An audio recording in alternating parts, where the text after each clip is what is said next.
think I'm here. I think I'm here. Oh dear, oh dear.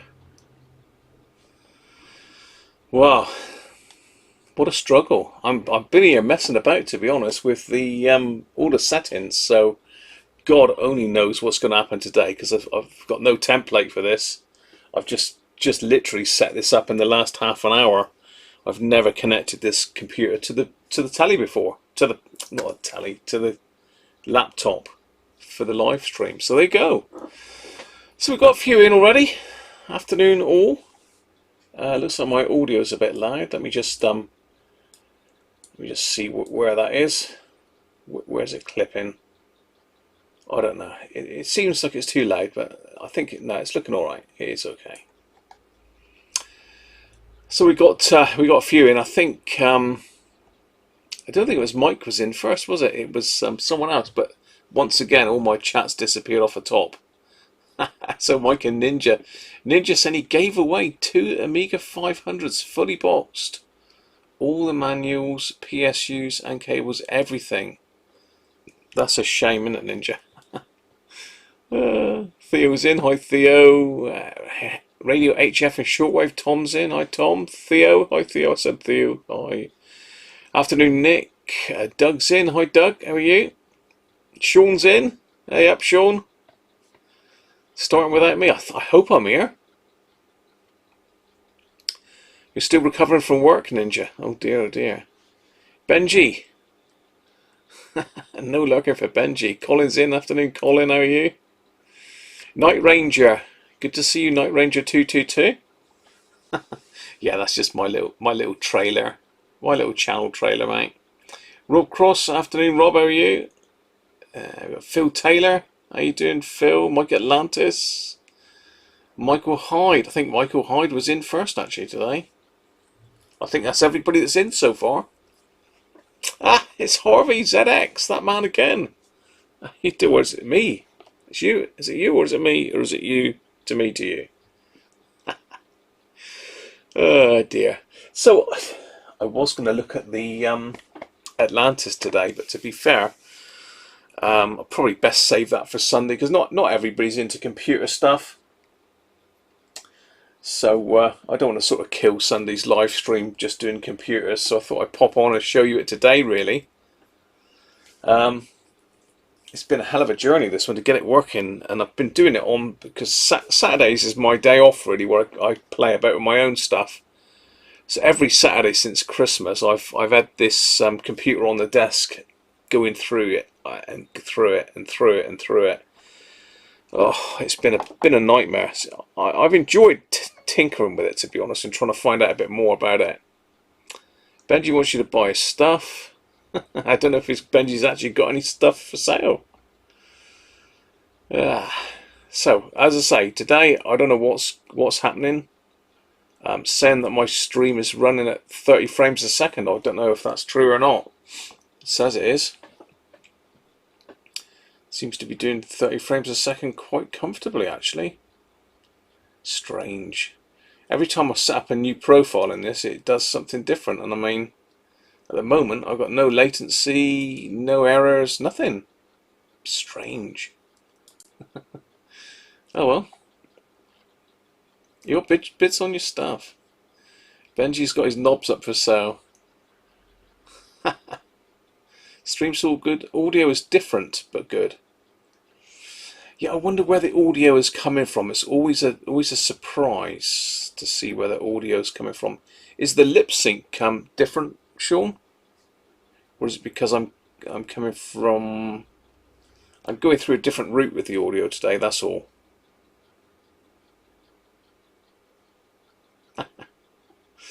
Yeah, as I say, I've been trying to... Oh, lack of bass. Ah, strange.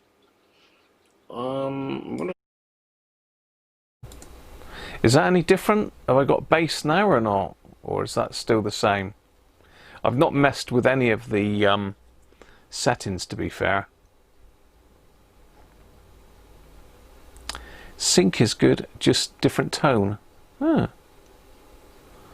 Just junk. Benji's got just junk on. It's better now.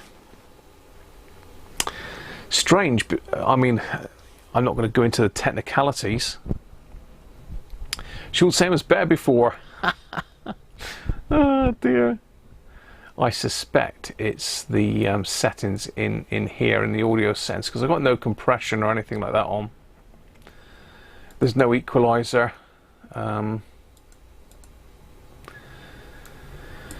Normally I've got like a voice profile set up in the equalizer, so I've got a bit more lower end on it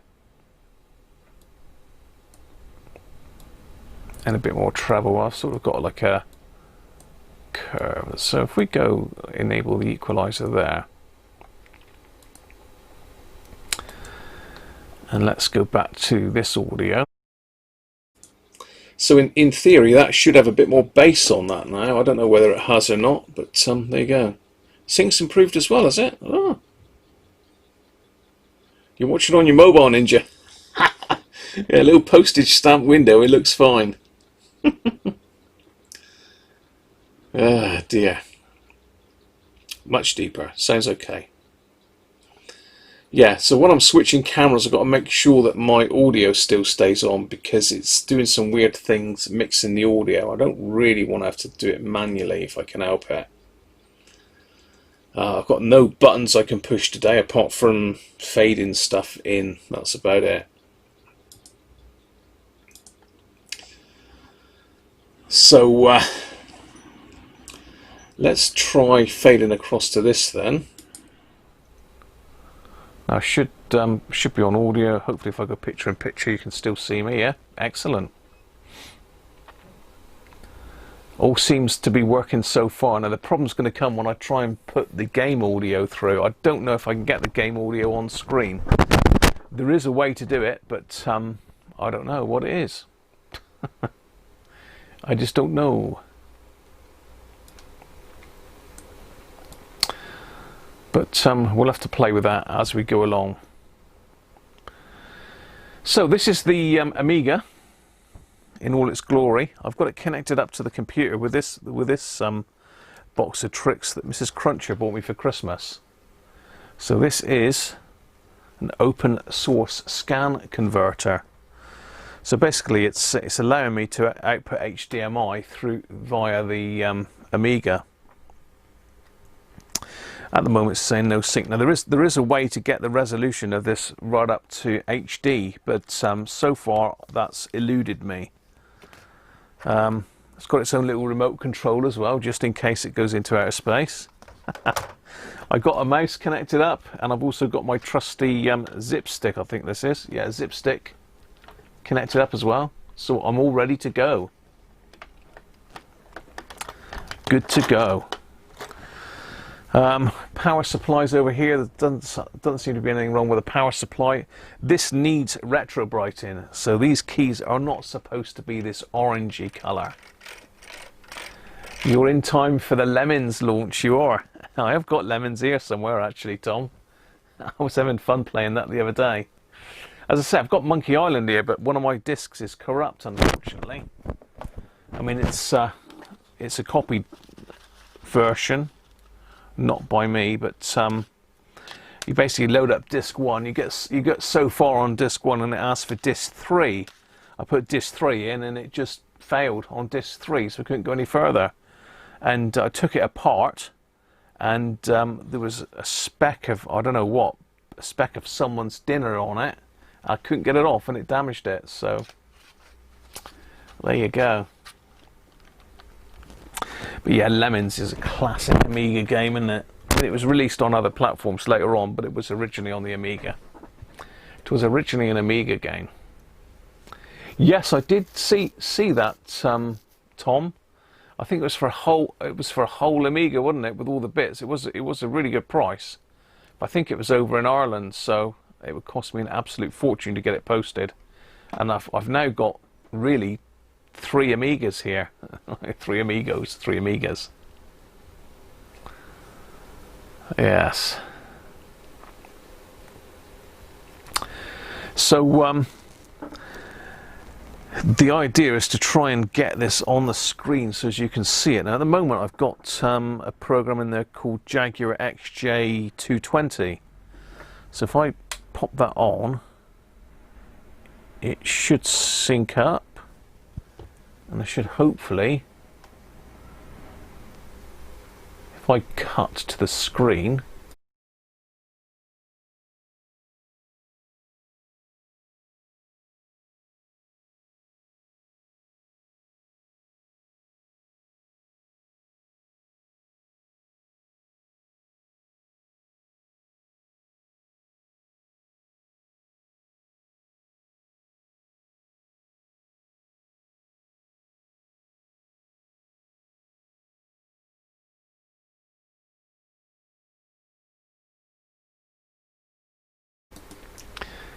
I think you should have got my audio back now, but I don't think we got the game audio.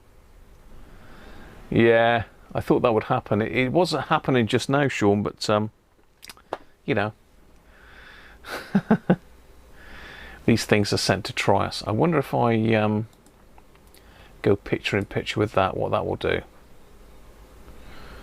Still seems to be doing audio for.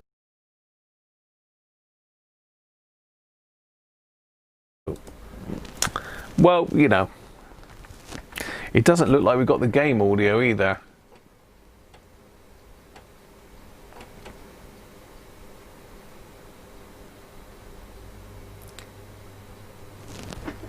Yeah, so I can't hear that. I don't know if you can hear the game audio, can you?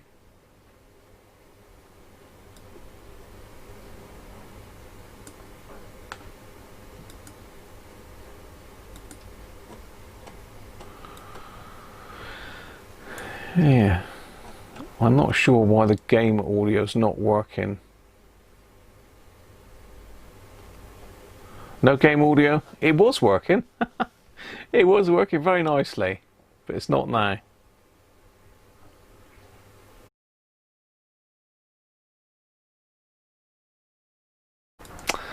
Yeah, there is game audio there, but for some reason it's not going through to the master screen.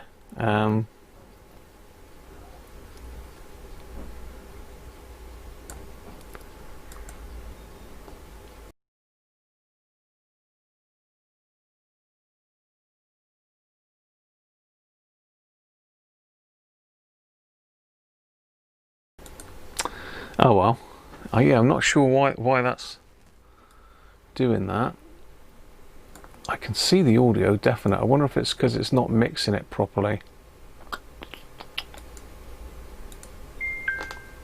Ba, ba, ba, ba.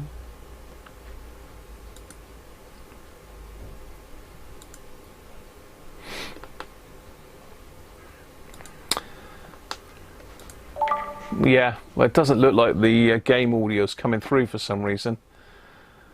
As I say, I don't really know why. It's all good fun though. At least, well, you should be able to see the screen anyway. I can see the screen. I don't know what sort of resolution it looks like on a large screen, but it's not looking too bad here. I really don't know why I've lost the sound. Anybody knows why, then the Lemmings have got inside it. Yeah, I must be. I can see the game audio, or is that my audio?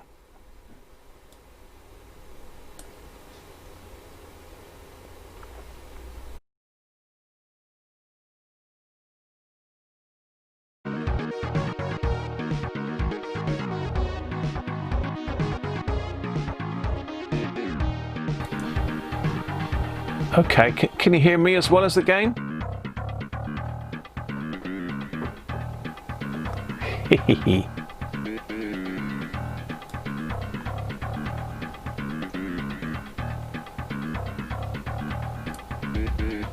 Yes!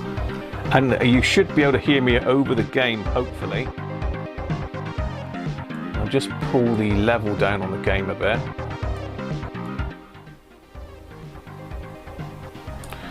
So you should be able to hear me over the top of the game, yeah? I knew we'd get there in the end.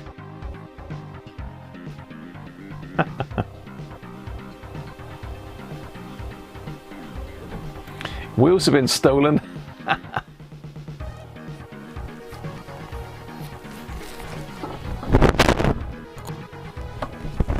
I say, I've got loads and loads of games. I don't know what anybody wants to see.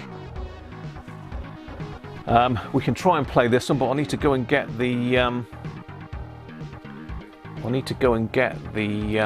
what's its name for it a minute? The second disc. I'm pretty rubbish at these games, mind you. Take off the handbrake. So I'm going to leave you with that screen a minute. It might go into a demo, you never know. I'll go down and get the other disc.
Okay, I'm back.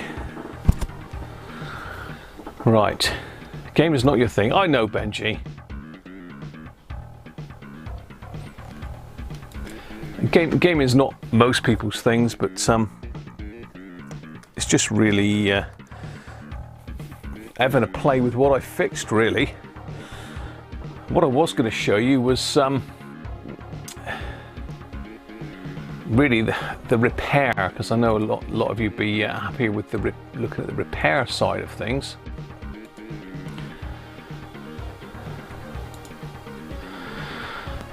So I've got to add in a screen capture now, I think. So let me add in a screen capture, desktop capture, local desktop capture, display one. Okay, right. So if I go to my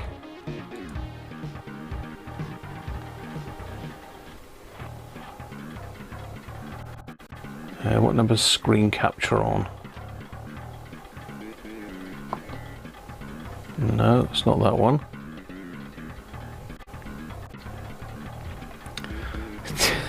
It's going to be difficult to do this because I haven't got my buttons sorted out.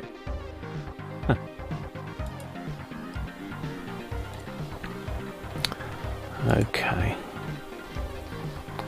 So if I just get on my screen, Qubit, okay. Hopefully my audio is still working. Yes, it is. Okay.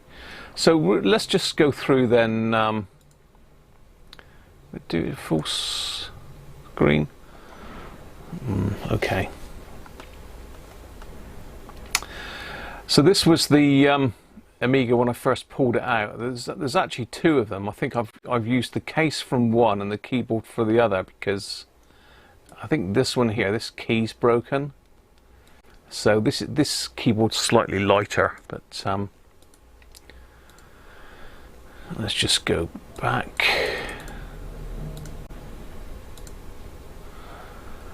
So I haven't really done anything to the actual case at all yet, but this was the start of the repair, really. If I got a bit closer, you can see a bit better there. If I zoom in there, so what had happened is the battery had leaked in this area. It gone all over the board. This socket I've put in, that wasn't there originally, but all the legs on this one were corroded, and this one rears its head again later on. But you can see that there's a chip missing there. There's actually a socket missing there. The Gary has been pulled out at that stage, because the socket, all the sort of pins in the socket were corroded. So this is probably a little way into the repair now. Really, it's probably a couple days in, and you can see here I've just laid some wires onto the board. I've tried tinning this, but it didn't. It's nearly through there. There's only a little tiny bit of trace hanging on there where the mouse is. So in the end, I put some wire across this, and there was lots of corrosion around this battery. I've done all of that now, and hopefully we'll see in a minute that it's progressed. Let me switch.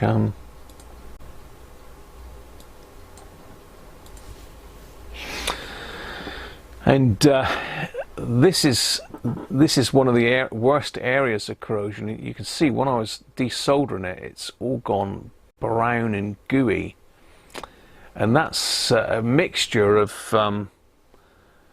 flux, solder, and electrolyte from the battery, which I believe is alkaline, isn't it? Let's just get me chat up a minute so I can see what you're saying at the same time.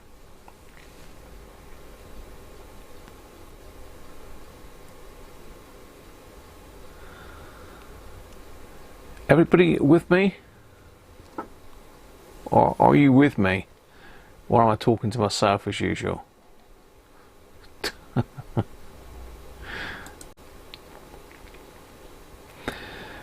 So now we're a bit further on with the board. This is the board fully populated. I put a new Gary socket in. In fact, I've done a little bit more than that on this at this stage.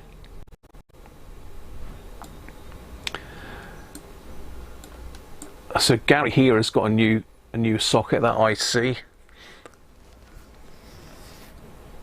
All of these wires have been resoldered, and you can see I've put a replacement capacitor in there.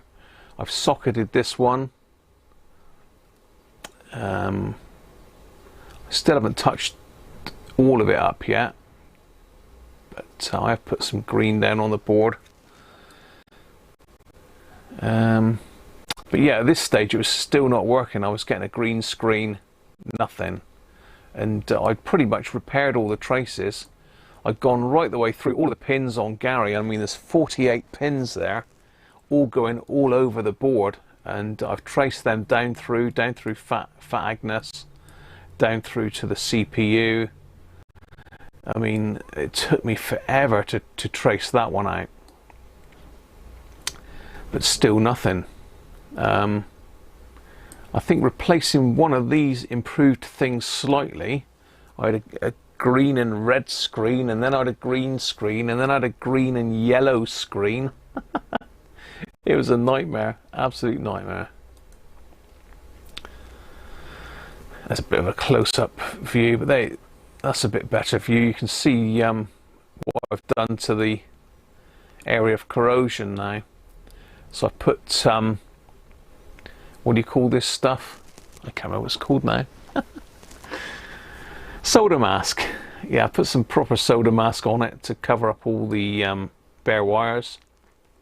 Made it look a lot neater as well. And you can see all of these resistors here I've replaced, and this capacitor. all of them are new, and that capacitor there, because all of this was all dull and corroded. I've reflowed all these. They looked okay. You can see I've reflowed this tantalum there just out of shot.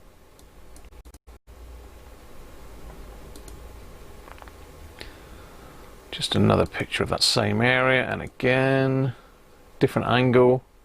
So yeah, you can see the sockets that I put in there now, bit better. So all those three are new sockets, and they're a pig to get off these boards as well.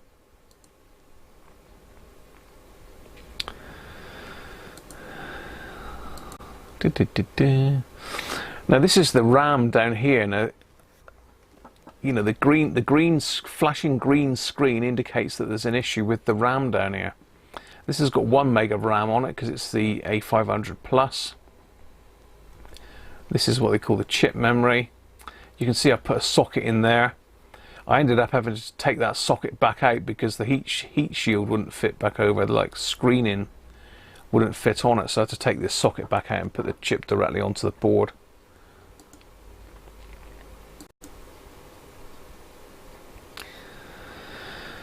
So really, I mean, this is just showing the capacitors now being changed. I changed the capacitors in the area. Now this was my first ray of light, really. Let me just get a swig of my drink. Because if you remember, I said a chap on eBay sent me a working board. I bought some chips off of him, some ICs, and as part of the deal he sent me up this board to test. I've got to send it back to him actually, I must remember to do that.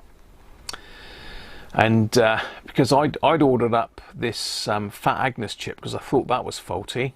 I'd ordered up another ROM chip which carries the operating system, and I'd ordered up a couple of the CIA chips because again they're quite a regular failure point, and some RAM from him. But anyway, all these ICs with ticks on them are all my ICs, and lo and behold, up came the boot up screen. Oh, I haven't got a bigger picture, but up came the workbench boot up screen.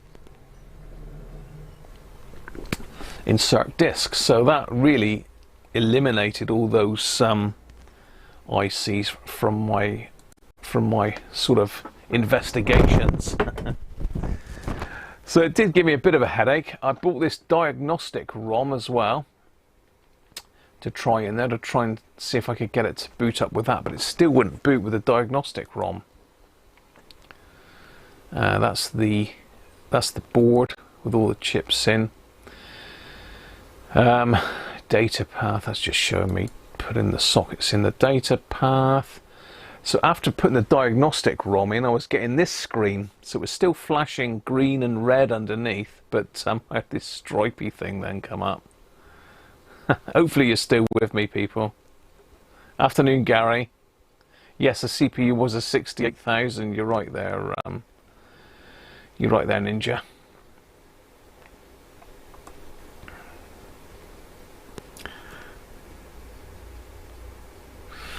Yeah, they've got funny names, Sean, because of the designers. They had a bit of a sense of humour. Can we see any of the chip names on them? Probably not. You can see some. I mean, we got Gary here. This is Denise over here. We got Paula. We've got Fat Agnes. So I think Gary's Gate Array, I think it is. So they sort of named that Gary. Paula, I can't remember now why Paula's Paula. But they all had sort of names related to what they did, really. These are what they call the custom chips that are unique to Commodore.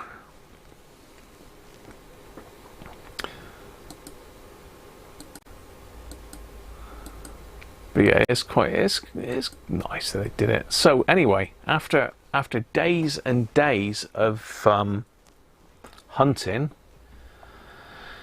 basically I had to ohm out the whole of this area because the RAM the RAM comes up, goes into this fat Agnes, it goes up into the video chip, Denise, and then it comes back down and into these, into the data path, or the other way around. It's back and forth from each. But what I had was, I think it's pin 3 here as I'm looking at it.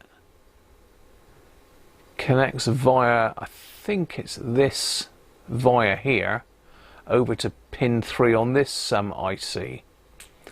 And after spending hours and hours and hours ohming it all out, I found that there was, that link was missing between there and there.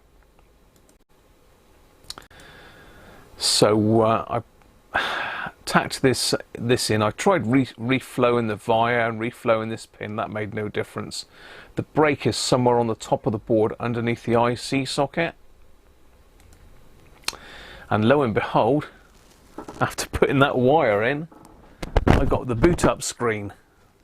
And that was a major relief, I can tell you. Yeah, I was very, very relieved to see that. And there's it with the keyboard connected. I didn't have any audio connected into it at this stage. I just wanted to make sure I got a picture. And the very first program I loaded up came up with this. Decrunching, which I thought was very appropriate, really. Decrunching. So here's the underside of the board, and I mean, really, to be fair, that's I did a fairly good job, being that I've only got one link on it. I mean, some of these boards, you see, they've got links all over the place, all up here, across here, around. A lot of the repair work I did on the top of the board, to be fair. A lot of people just do it underneath and put link wires in, but I decided I was going to repair the board rather than put jumpers in.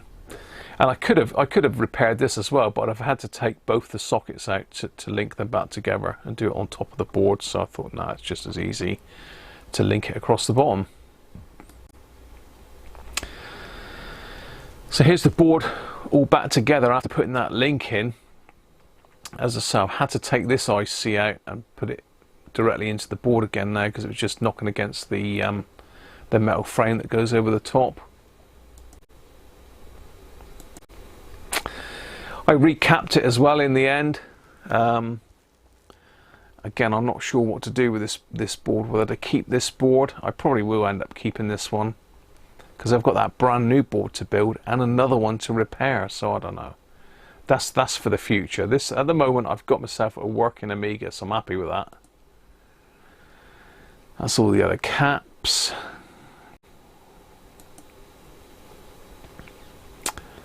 That's Fat Agnes in all her glory. Anyway, so it's time to assemble it back into the case. So this is the bottom shield with plastic insert in it. Again, I didn't take this apart. This was in bits when I got this, so it took me a while to work out how to put it all back together. So there's a disk drive back in.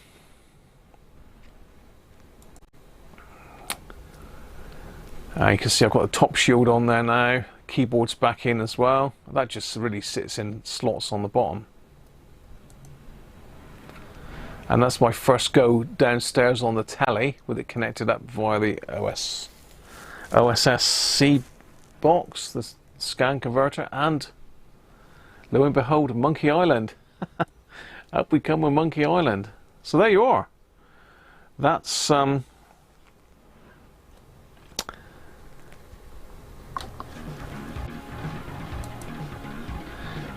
the story so far, so to speak. So I thought after all that I would have a bit of a play. Where is Diabetic Dan?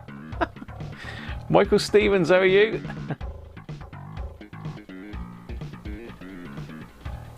Yeah, they named a chip after Gary. Look. Gary, your mug's in the post, mate, by the way. And Mike Atlantis, your cardboard radio's in the post. Fish, I think, was the main PCB layout engineer. Yeah, catch you later, Tom.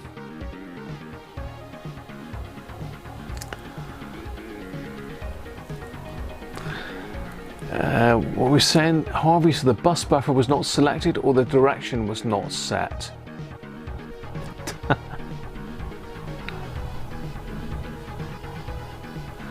Let me just go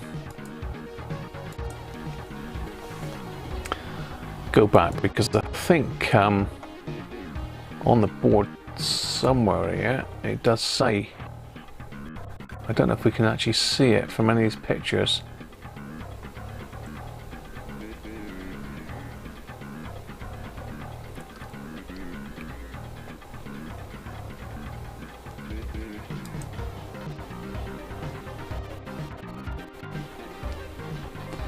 No, I can't see it from those pictures. I've got another board there, but I'm lucky to take everything off of it by just pulling it out, because I've got a load of ICs rested on it. But I can show you in a minute, Harvey, roughly what I was up to. So we've got this amazing board layout program. If I can find it, Retro Computing, PCB Explorer. Now this does take up a lot of memory, so hopefully it won't crush my computer down.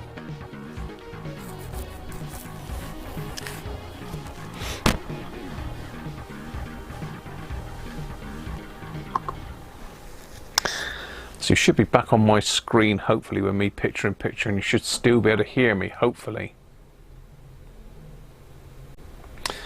So I'm just loading up this program. Now this is really, I think without this, it would have taken me months and months to find the blimmin' fault. But this is basically, it's a clickable board. I don't know what you call it now, but if you click on a link, it basically gives you a pin out. If I go into transparent, so if you click on a pin, you can trace that pin all over the board. So if you see that particular pin goes up to here, look. So this is the program that I used to fault find it, basically. So down here's the RAM. So all I did was I clicked all of these, not that one, all of these lines that go up, and not the ones that link them together, because I'd already pinned those out. I think it was that one.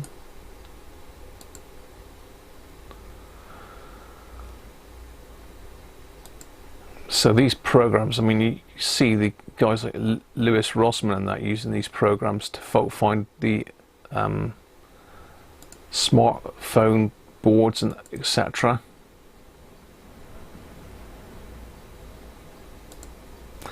So you notice now, if I go to transparent on this program again, so now you can see where all these tracks go, and they go everywhere. So they go across to the edge connector for connection into the expansion RAM board, which we haven't got. They go up into Fat Agnes. Then they go right the way across to Denise, which is the video chip. Then they come across and they go into this area here, which is where I had my problem. Now, let me see if I can find the actual pin. I think it was that one there. Yeah, okay. Let me just get rid of all the rest of these.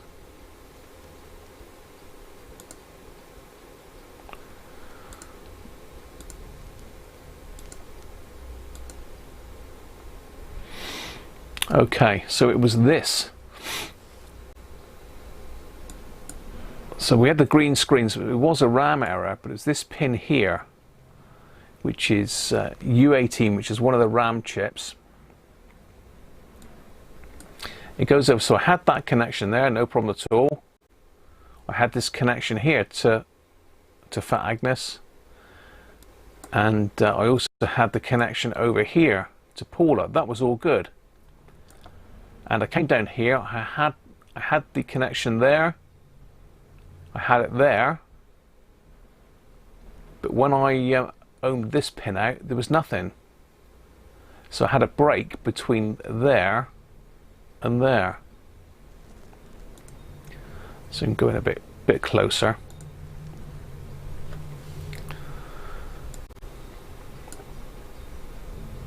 You can see how useful this software is. I mean, the guys that put this together, what a big pat on the back, really.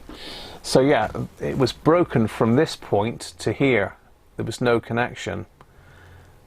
I think that was the one, or was it this one?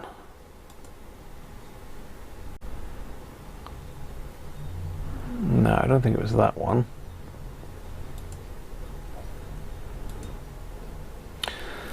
Yeah, so it was this one. So it was the third pin on here up to the second one there. There was absolutely no connection.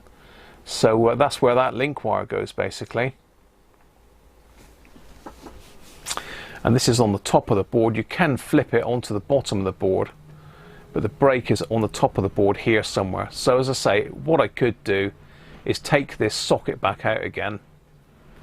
Let's just make that normal now. So I could pop this socket of this IC out, and I could just remake that joint there and get rid of the link wire underneath. The problem is all this is very nicely soldered back in now, and if I pull it back out, I risk pulling some of these pads out, which I don't want to do. So that little link will stay in there. But that's basically what the problem was. That little bit there stopped the whole board working. So I don't know, Harvey, if that makes any sense to you. That was U12 on the board, linking to U13. And as I say, I don't know enough about computers to know what was involved with that. Hi Rob, map of the London Underground.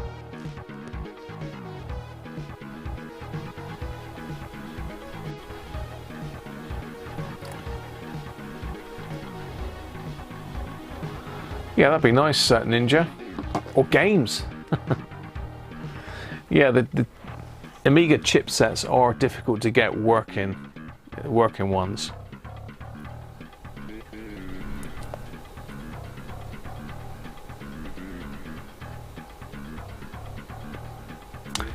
PCs are not of any interest. It's not a PC, it's an Amiga, Rob. Daniel, how you doing?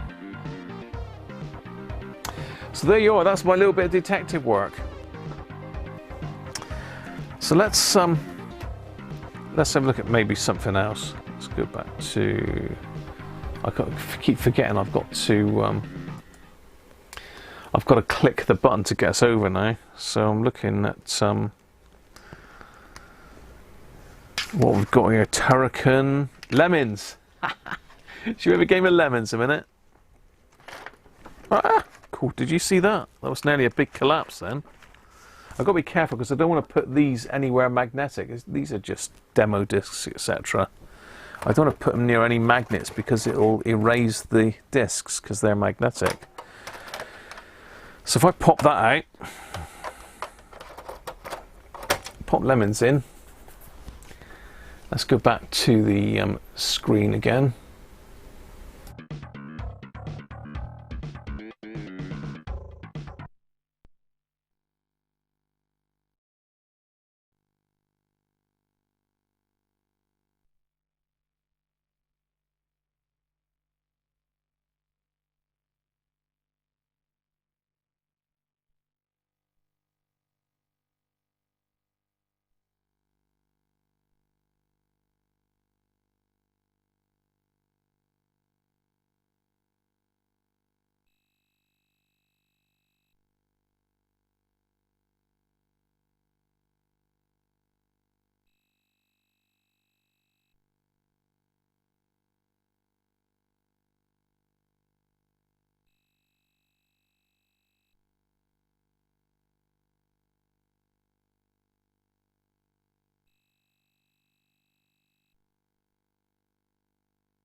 Okay, it should be working now. It's a pain, this audio. I've got to keep working out which one I'm connected to. It is working now. Hopefully we'll have the game audio in a minute.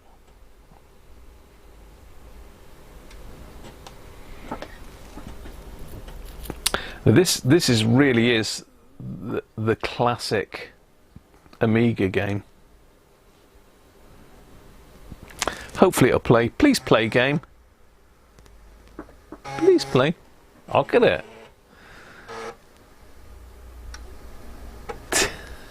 Click, click, click, click. We should be back again now, Theo. I don't know what that little pip is up in the top corner. There we go. Oh dear. So this is a mouse game. So I better get my mouse over here, get that mouse out of the way. This is really complicated now because I've got two mice on the go. I need to get it full screen as well so I can see what the hell I'm doing. Well, this is complex. What's going on here, Graham? Right, okay, so I need that full screen. So I can still see the chat. Audio gone again. There's no sound on this yet.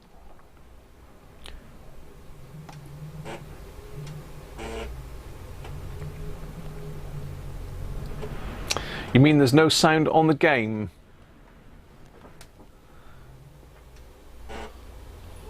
I think you'll find it. Will the sound appear? I don't know. I don't know, Rob.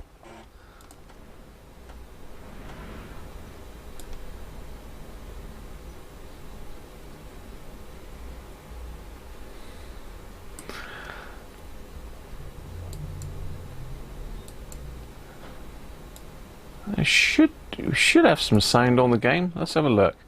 Press the mouse button to continue. Yeah.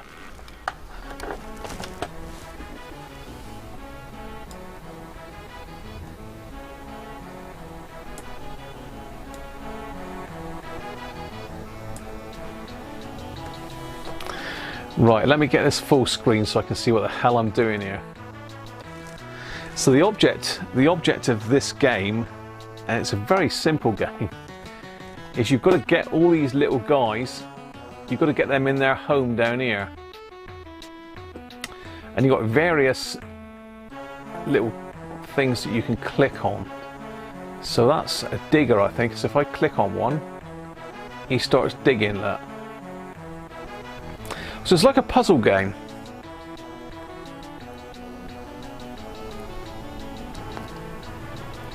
So you should be getting my audio and the game audio now as well, hopefully.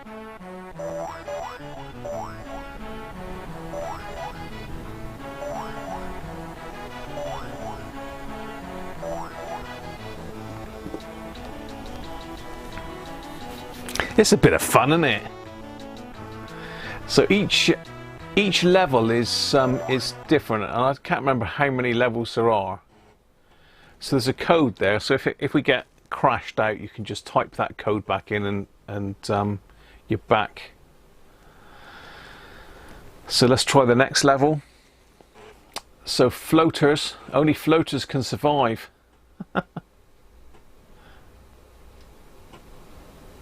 Can it play Zorba? I don't know. You had that game on PC running MS-DOS. It was available on, I think it was even on the Mega Drive in the end. So now we've got to click on the floaters.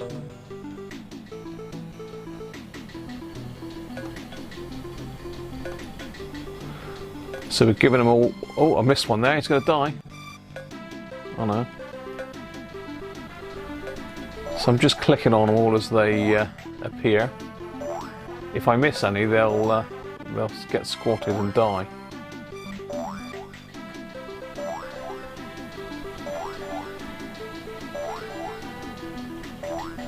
There you go, rescued them all. I only needed 10%, I rescued 100%. So it gives you a little bit of a clue. So this is made for blockers, this game, apparently. This next level.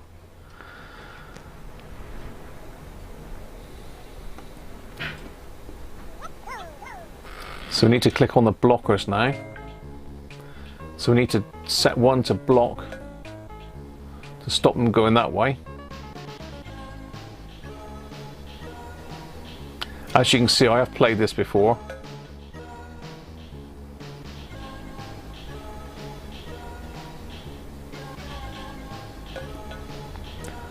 So it's like a little puzzle game. It's very clever. Oh, I think I might have done a boo-boo there. Oh yeah, hang on.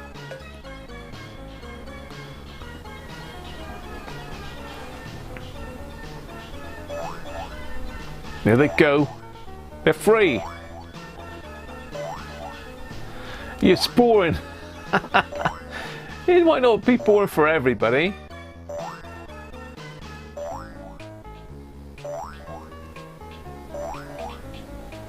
I mean, I haven't got the volume up on my laptop here, I don't think. I can sort of hear it. I don't want to turn it up too loud because it'll be feeding back through the order. Now I've got two mice on the go here, which is really confusing me.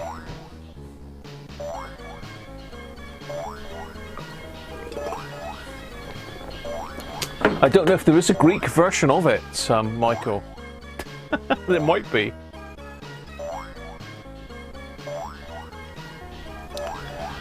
Benji's paint struck. He's shaking his head and looking into the bottom of his teacup now. It's of its time, Benji. You were either into Amigas and computers or you weren't. Most people were into a computer of some description back in the 80s and 90s, before PCs really took off. So the game won't finish until all of these are gone. So there's a button here that blows them all up. So there's a countdown there, that.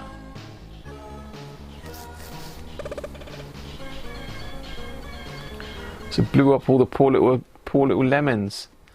Your cat's watching. If you've got it on the telly, Nick, the cat will probably be attacking the telly in a minute. So as you go, it gets more and more difficult. The more levels you go to. I can't remember how many levels there is in total.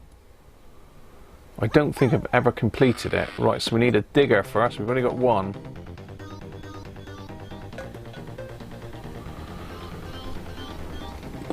And what's the other ones we got? Climbers.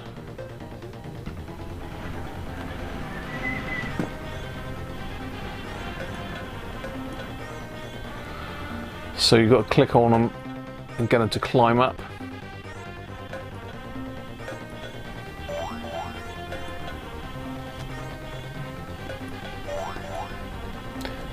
See, I missed one there.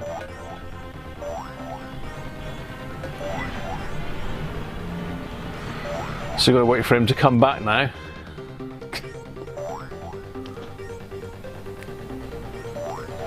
It's action-packed compared to Pong. Yeah, Pong was pretty shocking, wasn't it? But I think this is my digger. I don't think he is going. I mean, Pong was amazing when it first came out. You remember this, Daniel? Used to love Lemmings. So some of them are quite complicated, and you know, they do die quite badly.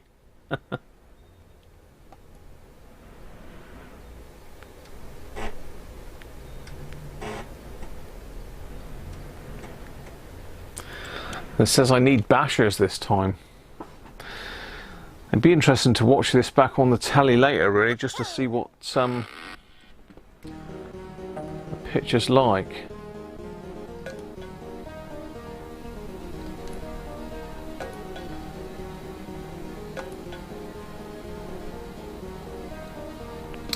So if I scroll this way, it should, the screen should.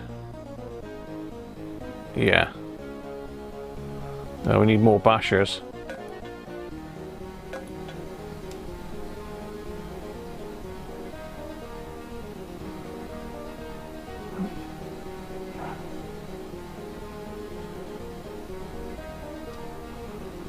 So it's through.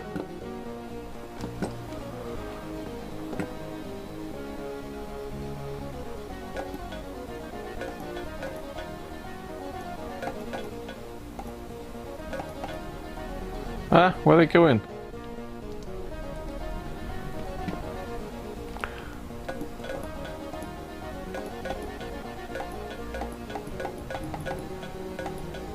Right, we've got a hole now, so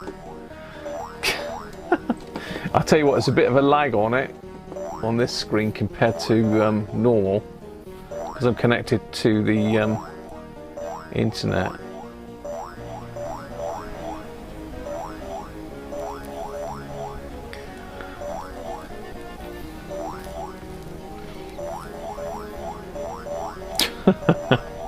I mean, I will switch to another game in a minute, but this is quite fun. Yeah, Christmas Lemmings. Don't know what happened to that.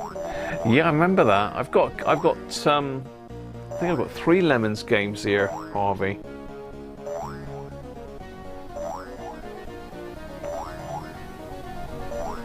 There we go. Got them all. I only needed 10% left.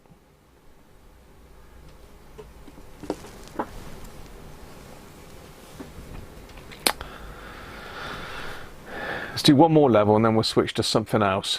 Otherwise people will get bored with the same game. Blockers and bombers this time, look.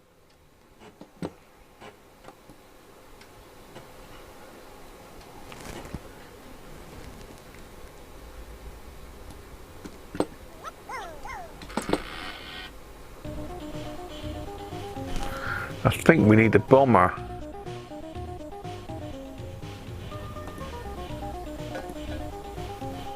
So he's got a bomb on his head, look. Go bang, blow.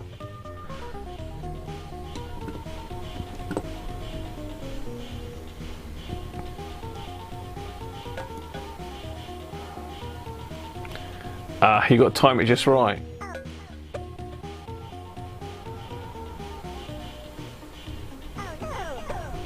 Yes, there we go.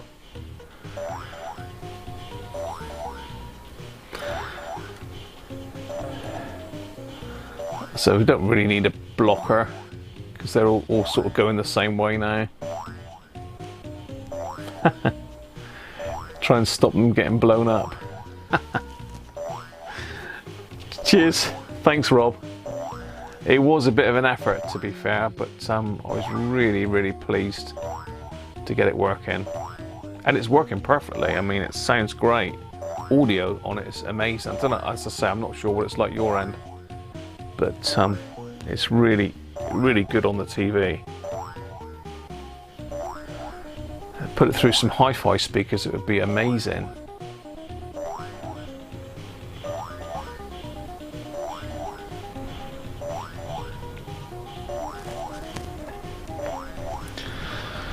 So there we are, that's Lemmings.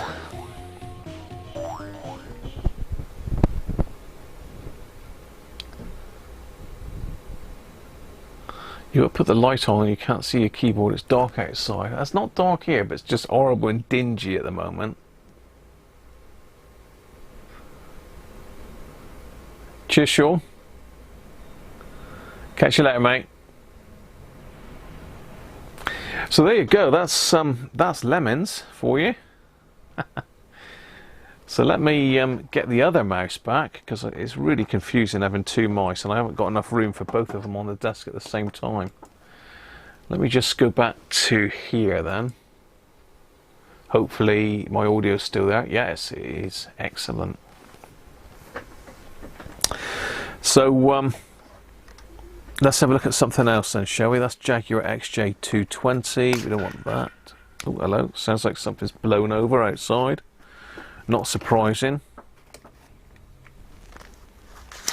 So very often you've got these, well, you always got these demo discs on the Amiga magazines. Now this one's got Deluxe Music Construction Set, Create Your Own Tunes, Insectoids 2, and Amos source code. So it's a fast arcade zapper written in Blitz Basic addictive and very nostalgic. Should we have a look at that? Let's have a look at that. We've got to play some of these games. I'm going to knock it on the head probably somewhere around about 5:30, people, because Mrs. Cruncher's actually home from work now for a few days, so she's very kindly said that she's happy with me to go on live today. So to reset this, you've got to go Control Amiga and Amiga, and it will reset it. Hopefully. What I need is a Commodore t-shirt now, don't I?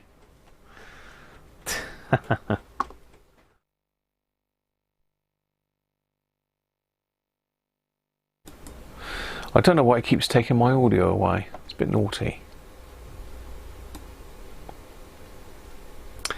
So what's it saying now? Do you want to play Insectoids 2? Wi-Fi, yes. Again, I can't really see the... I can't see the screen very well at the moment. Let's just blow it up a bit bigger.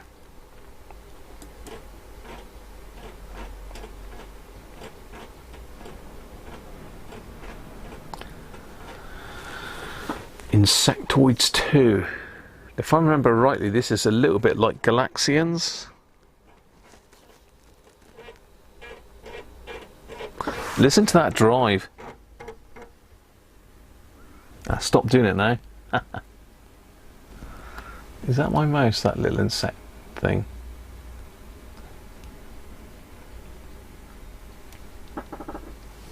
What is Blitz Basic?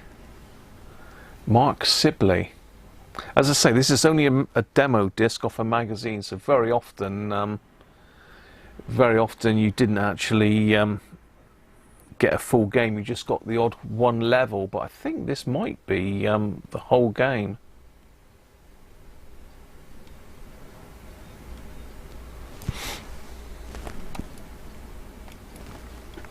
Do we have to hit? There we go.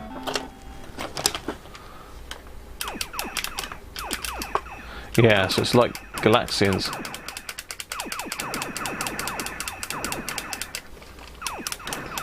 So I'm using the zip stick now.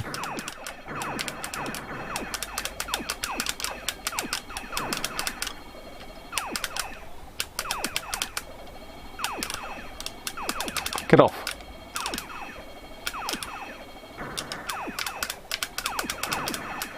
Cool.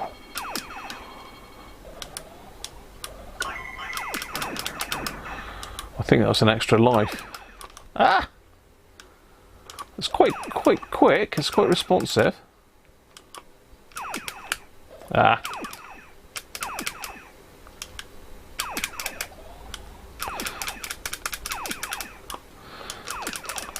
So if anyone else got any demo discs or any Amiga stuff knocking around or about they want to get rid of, they have to let me know.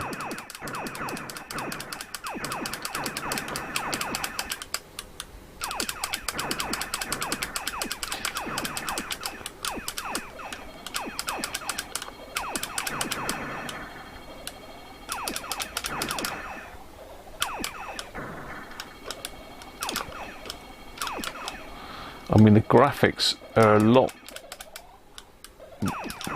better than the Commodore 64. Oh, damn.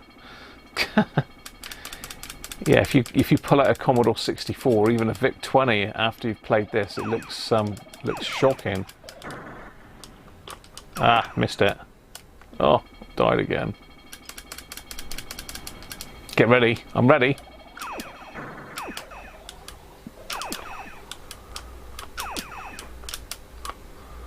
Get off. Ah. I've still got my other mouse on screen. It's putting me off a little bit. Get out of the way.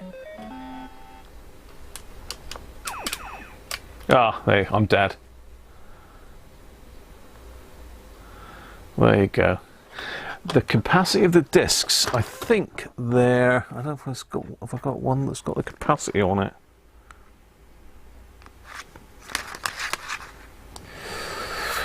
It says 135 TPI.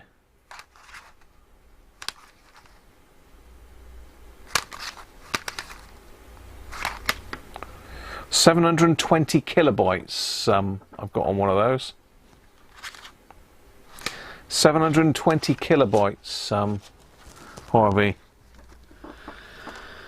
What else have we got then on here? Let's try something else. We've got any more of these demo discs? This one here that's quite funny. I don't think I've got it here though. Oh, no more lemons. Lemmings. Cadaver. What on earth is Cadaver? Zuul. Synth noises, extras, workbench. We don't want workbench, that's just...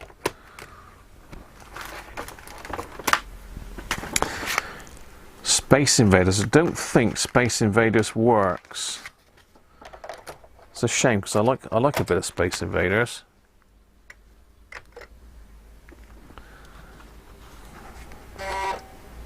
I think this is one of these ones that's not very happy. We've got Lemons Tribes on here.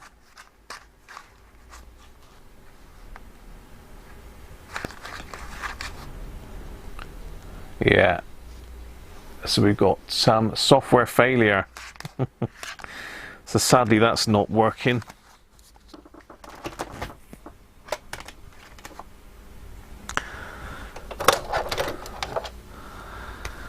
Let me see if I can find let's stick Monkey Island Disc 1 in for you to have a look at, because again this is another game that came out on the Amiga first of all, and anybody that's had an Amiga would probably have played that. Double density, it does say on a couple of them what they actually are. Double-sided double density, DSDD. Yeah, 2DD, MFD 2DD. Double-sided double density. Double-sided double density, Harvey. Fantasy World Dizzy on the 128K Specky. There is, I have got Dizzy on this somewhere, I've seen. We'll let some at Monkey Island play through a minute and I'll just see if I can find some of the other discs. I've got piles and piles of them here. I've got a shoebox full, haven't I?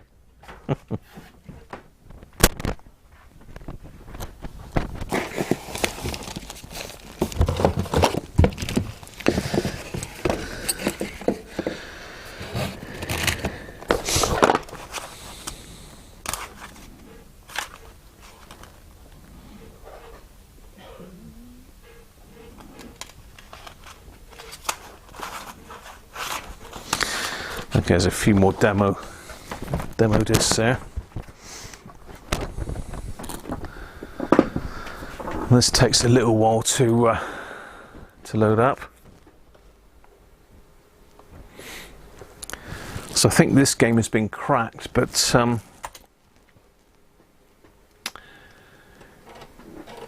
originally you had like a little disc inside the box where you had to you had like all the pirates, and you had to turn the disc to get the pirate's name. It's got a very noticeable soundtrack, this one as well. Just turn it up and I'll shut up for a minute.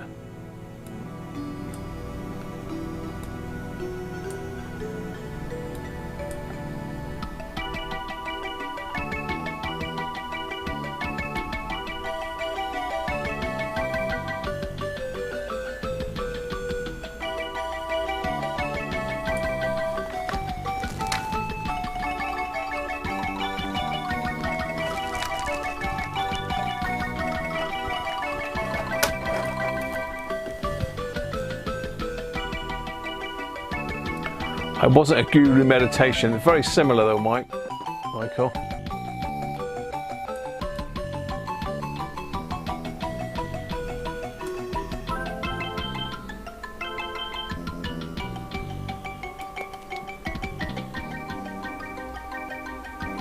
Let's turn that back down a little bit.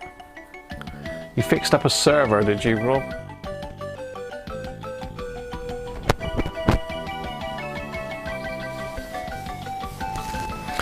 I also found that Dizzy one there, Harvey. Fantasy World Dizzy. You won't be able to see it from there, but we could try that one in a minute, if that's one that brings back some memories. Cadaver, The Last Supper. Jimmy White's Whirlwind Snooker as well. A rolling demo. There's all sorts on these demo discs.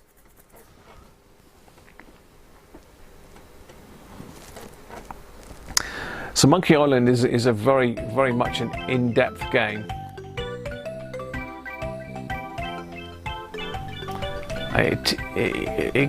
Well, I never completed it. It's one of those games, everything you click on does something different. So it's basically a graphic adventure game. And they did a Monkey Island 2, which was even better. Graphics were better on the second one.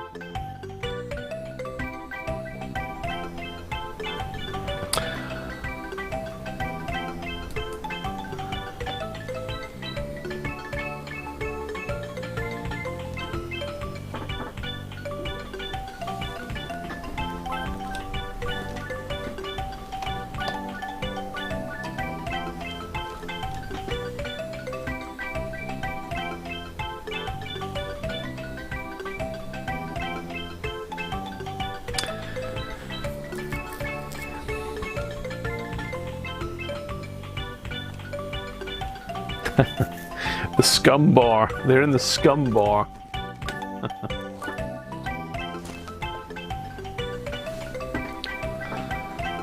So it usually comes up with a list of options. I think we're off to the scum bar now.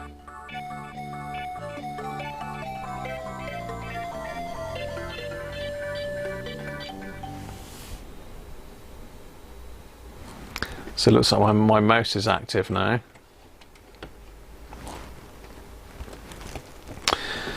So it's one of these things, you can get them to do various things by clicking different actions. You can get them to open stuff, walk to stuff, jump, that sort of stuff. There you go. So here comes Guybrush. So we can get him to walk to the poster, look. We can get him to look at the poster.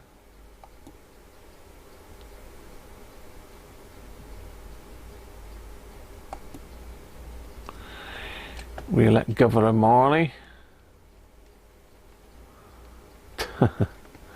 So let's get him to walk along this way a bit. I'm not going to play this through because it's one of those games you need to be sat down in a quiet place for a while.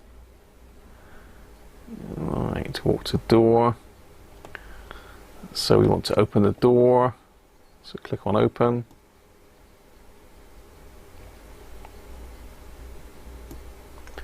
Click on the door.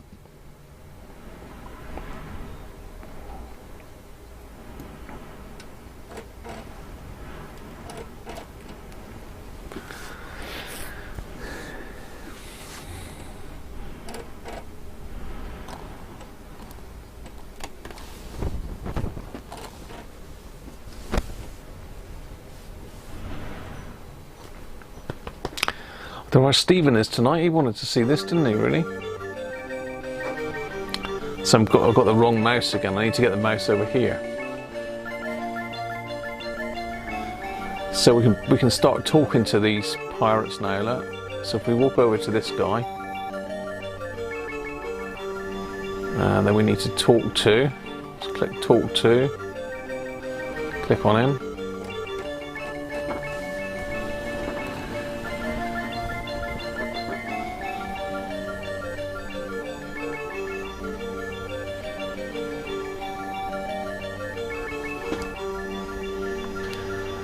So it gives us 4 options, so we'll go with the first one. So each thing that you click on does something different, you see. So if you get stuck, you've really got to go back and start going over what you did previously.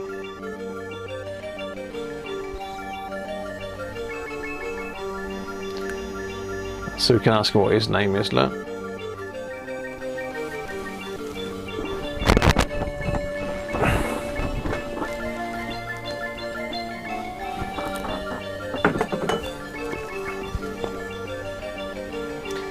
He wants to be part. I'm using the wrong mouse again.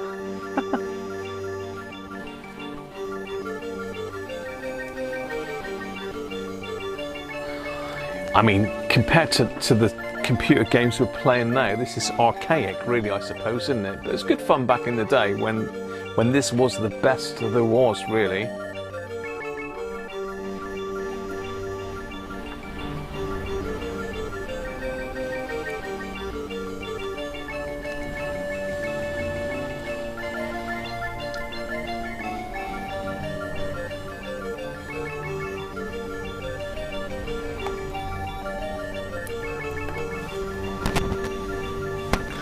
As I say, this game I really want to try and get running. You can get an emulator and do it like that, but it's not really the same, is it?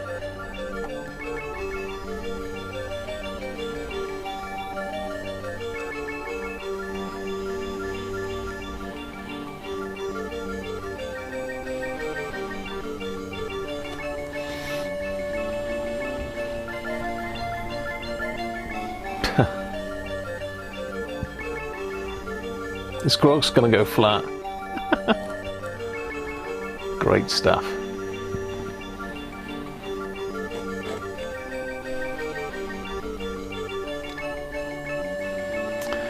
So we need to go and talk to matey over here, I think.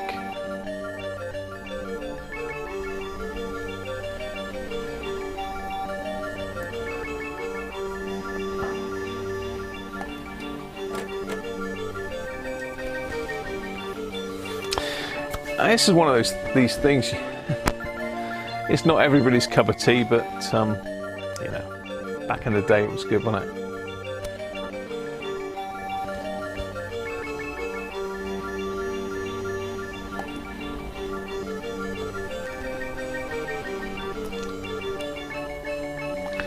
Apologies if my picture's over the top of some of this text. I don't know what the significance of the dartboard is. I ought to click on that, really, to see what that does.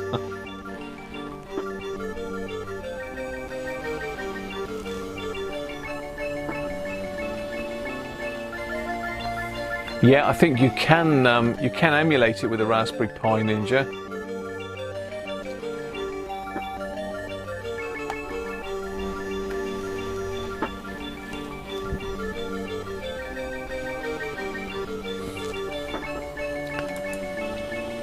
Yeah, I'm in front of the text, aren't I? Let me just move me down to the bottom out of the way.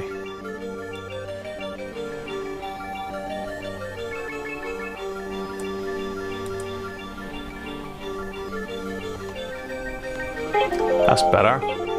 That's betterer.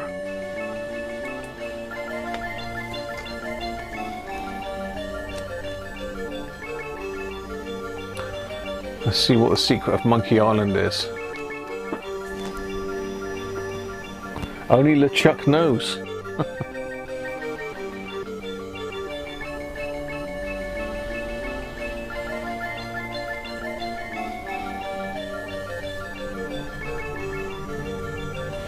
It's like panpipe music, isn't it? Let's see what the dartboard does.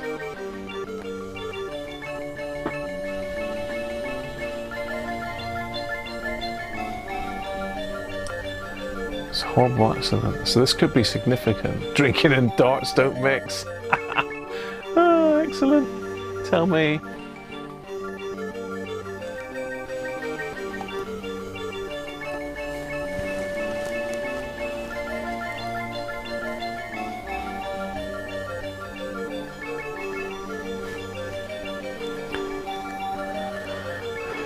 find a mug and sneak into the kitchen, but I don't know if there's any mugs.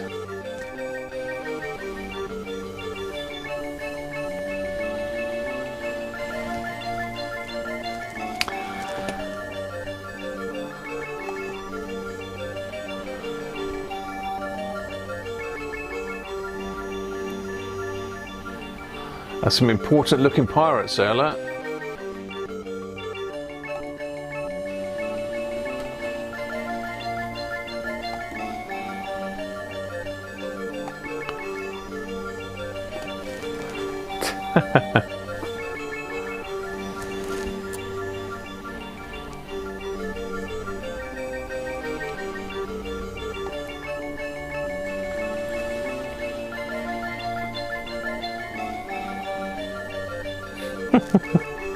So this game, it goes on, can go on for hours and hours and hours. There's 4 discs full of this.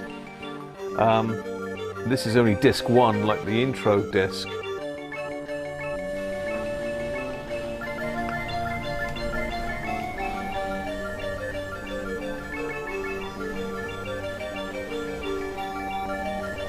I'm clicking the wrong mouse again.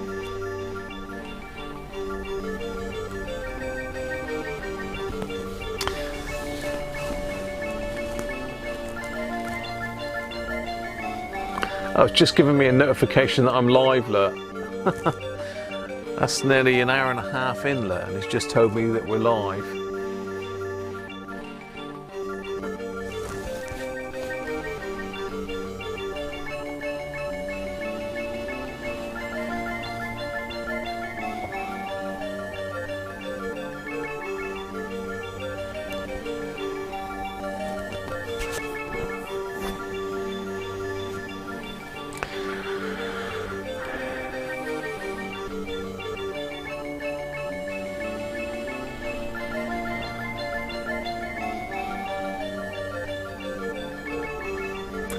Then you must drink grog with us. And they like their grog, look. They love their grog.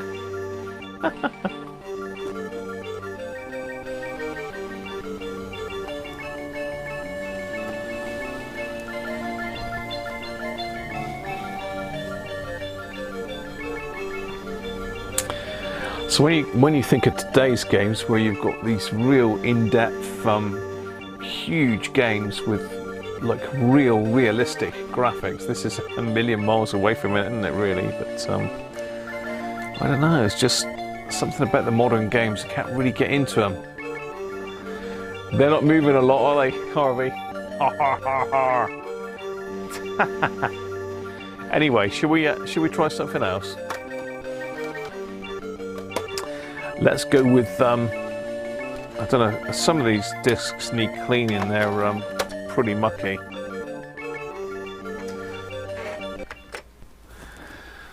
Let's try your Fantasy World Dizzy, whatever on earth that is, Harvey.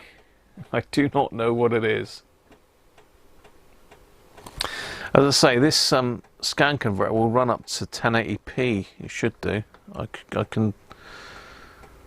can convert it 5 times from its native, which I think is 313p.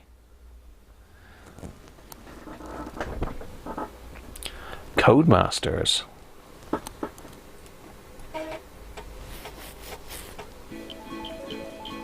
Oh my god, what on earth is this? What have you got me playing, Harvey?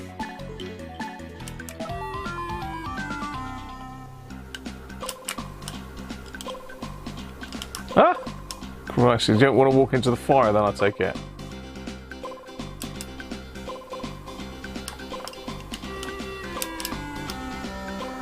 You were carrying a stale loaf of bread. Okay.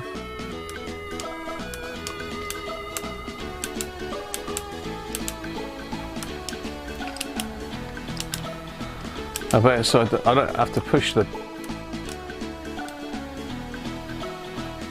Where do you think you're going? I don't know where I'm going.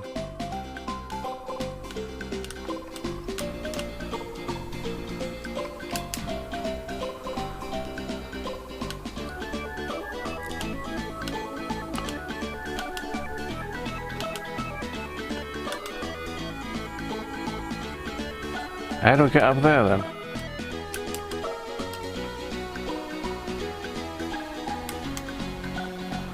Choose an item to use or drop.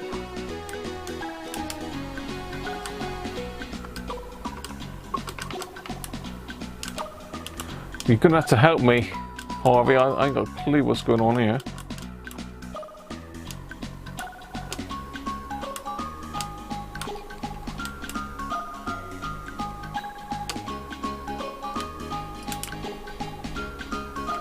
Oh, perhaps I got to give him an apple, maybe.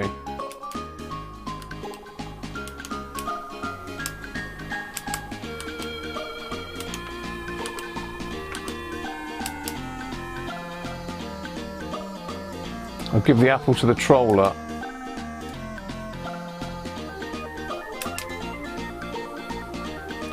Through the fire using the water. Well, how do I get the water then?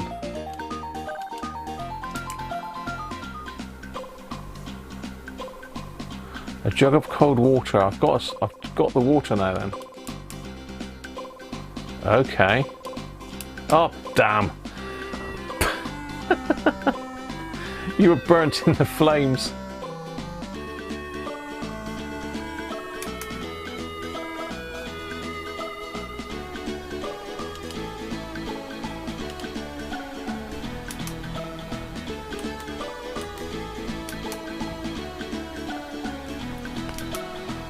Whee!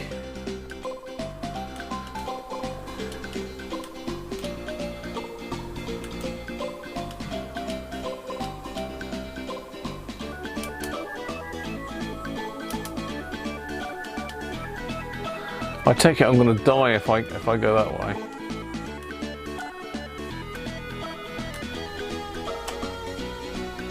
Ah!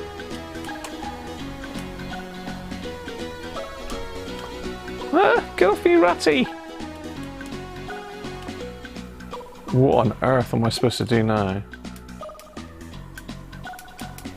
A heavy boulder.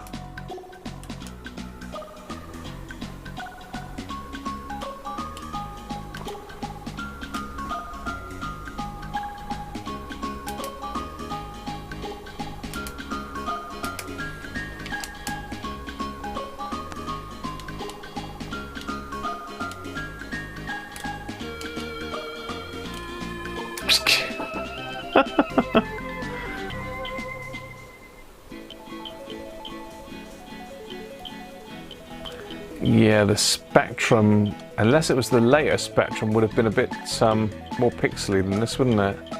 There you are, that's Dizzy's World for you there, Harvey. It's a bit beyond my pay grade, that one. Let's have a look at another demo disc, shall we? Looks quite a good game though. Good fun.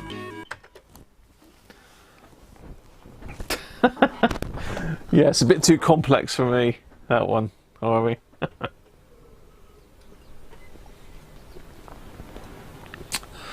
Snooker demo, Myth demo, Cadaver demo, or Thunderhawk demo. Let's do Snooker demo first, shall we?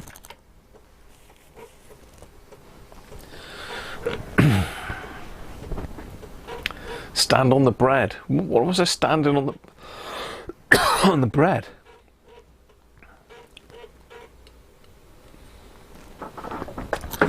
So this is Jimmy White's snooker, is it? I don't know if this is a playable demo or not.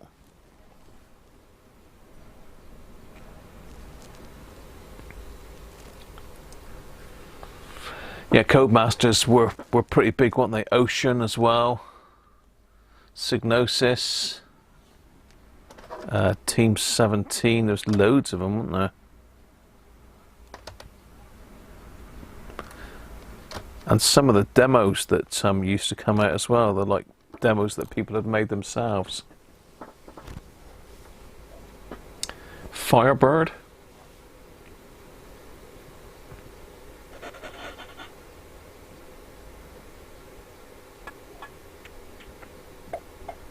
I do remember this as well.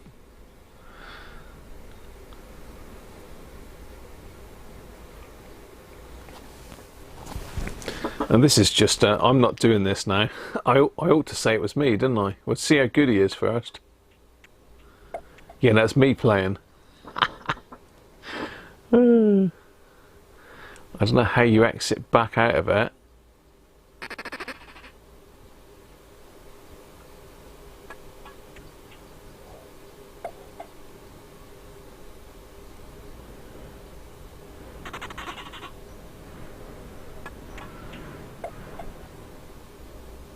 He's on a roll, this guy.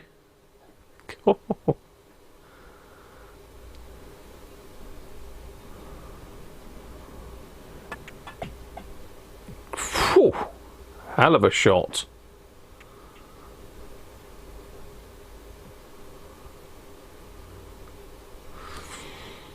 I wonder how you go back to a different demo then, or have I got to refresh it again? Check out this month's Zero, the best mag in the world. So if I push 2, escape, enter.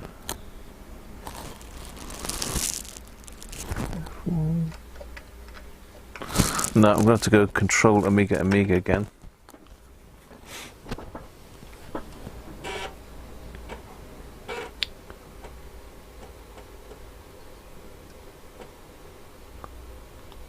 Myth. No, there was Myth and there was Mist, but I think I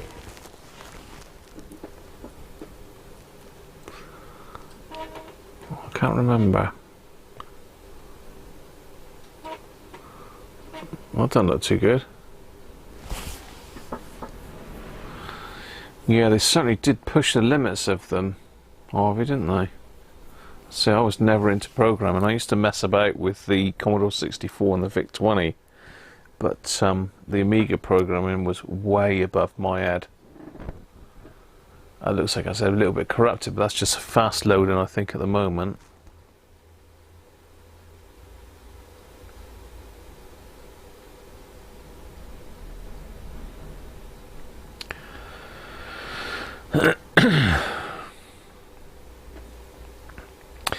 As I say, it was a good repair. I was really pleased that I was able to do it myself, because as I say, I've never tackled a computer. Myth is a dead moth, is it? I don't know. I think that's loading, isn't it? Yeah, the drive light's still on, still doing something. It needs a lot of tidying up, this machine. It needs retrobrighting. It needs a good clean. It's filthy. It needs retrobrighting, and I need to get the other board done as well. As I say, I've got 3 of these boards. I've got a brand new board.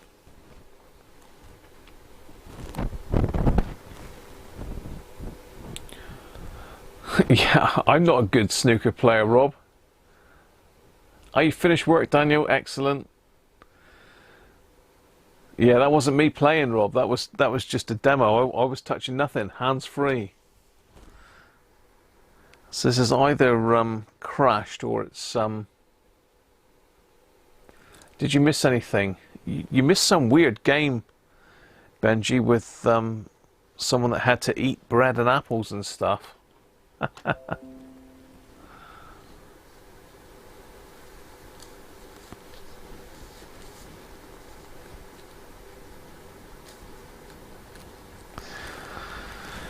So this is still accessing the disk drive, so it's still, I don't know whether it's crashed or whether it's still running, but I don't think you're supposed to turn it off when the disk drives are running. Commodore disk drives were slow, yeah. Yeah, I don't know if you can see. Let me just zoom in on the disk drive.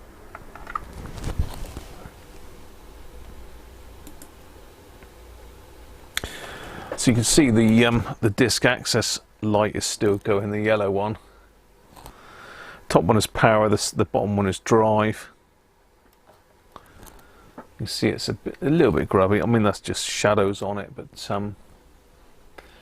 it is a bit, yeah, it's a bit musty, isn't it? It needs a good clean, this. But the disk light is still on. It looks like it's trying to load something. I don't know if you're not supposed to eject it while the disk light's on, or you're not supposed to turn it off. I can't remember now.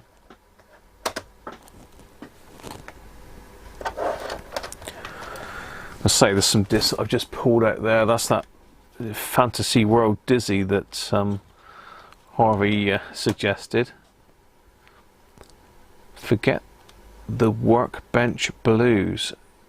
Copy, delete, format, move your play files. So we haven't looked at Workbench, but I'm not really au fait with that. Microprose Golf, I remember that. That was a good program. It does look like it could be crashed, doesn't it? Project X, never heard of that. Pro Data database program. 1 meg required. International Sports Challenge. Yeah, I don't think that's working, is it? I can't do that, but I think I can switch it off and back on again.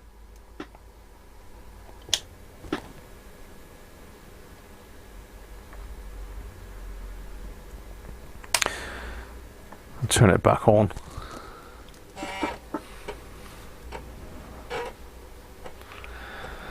As I say, these discs really need cleaning. I have cleaned the disk drive before I put it back in.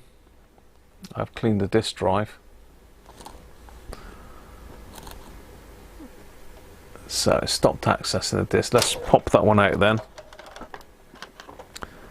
Cadaver, the Last Supper.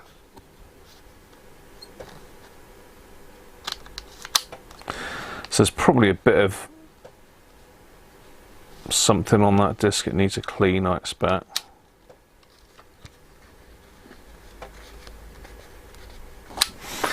What else have we got then? International Sports Challenge, Bridge Ball, Nigel Mansell's World Championship. What's that like? It doesn't look too bad. Let's try that in there.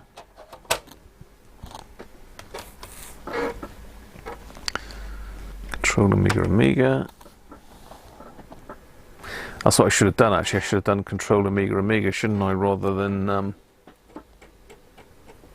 Bob, how you doing? You gave all the old computers to the school computing department years ago. Kids have an idea. Better off with an Atari? No.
It's because I switched it off of that screen, that's why.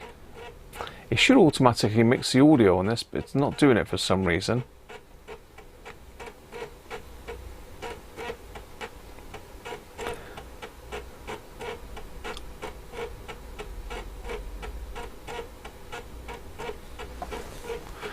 It's chunking away here. It's whirring away, doing something. Hey!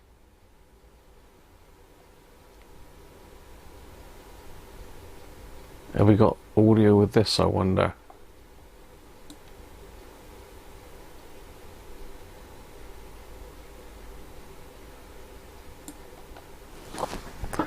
Click. Gremlin. Demo, should we do a race? Watch me crash badly. Hell. Is that me racing?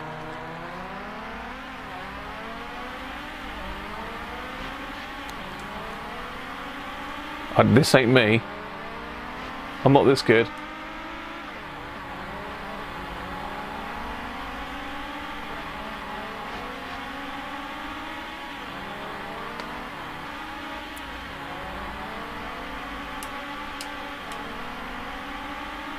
Yeah, it's not me.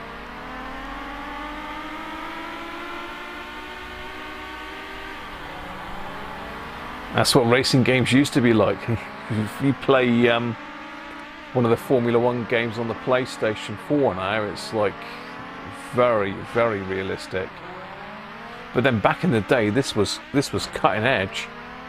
This was the business.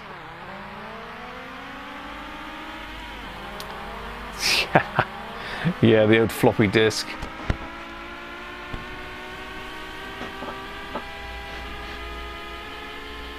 Caught me screaming that.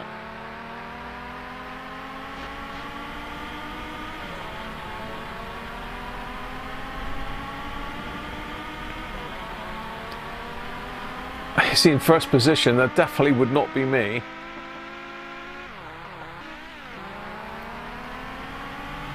I would not be in first position. I would be crashed off the road.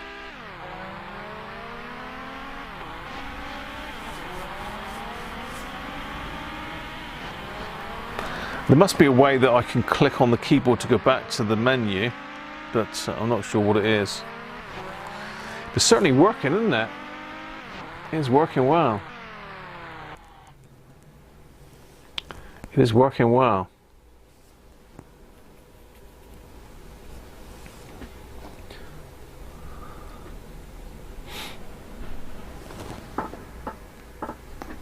What else did it have on that one?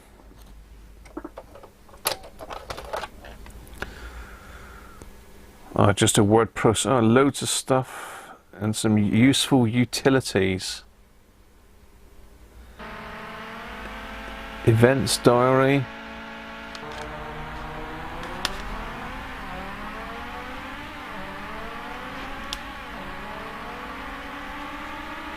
Valhalla. Wonder Dog. We've got to have a bit of Wonder Dog, haven't we? Let's try Wonder Dog. Let's try a bit of Wonder Dog.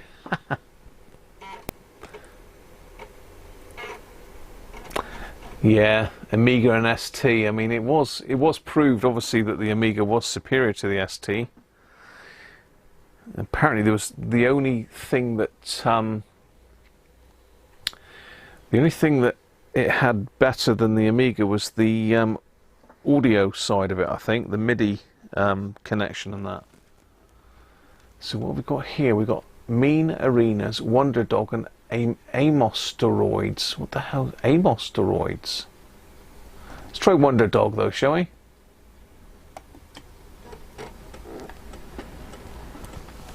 Yeah, I didn't even touch a wheel, Theo. Dead easy, isn't it? Look, decrunching. It's decrunching again. I love it. It's decrunching me. It's decrunching me. I'm fading. What does this say then? Planet K9's been taken over by the ferocious pit bully space armada.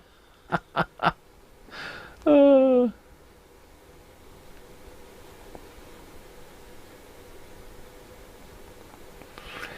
pit bullies could get their paws on the top secret Wonder Serum, inject a young pup with the potent potion and send him off on another planet, safe from the pit bullies.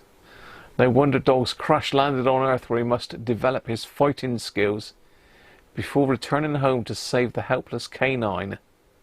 This demo contains the underground zone. Press fire to start. This is Wonder Dog.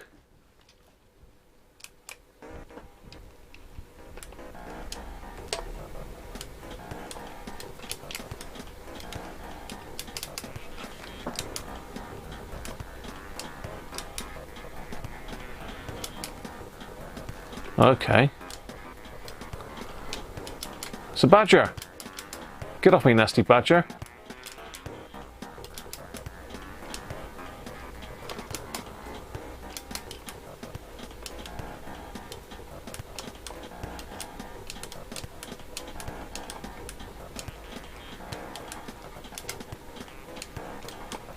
Maybe I shouldn't have gone down there. Help me!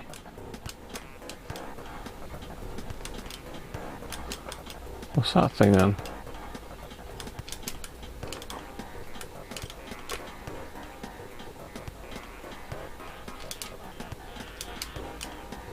Uh-oh.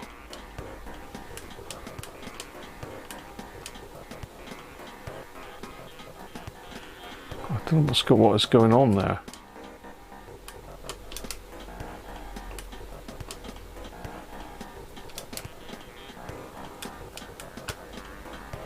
Oh, that looks good. Nope, missed it.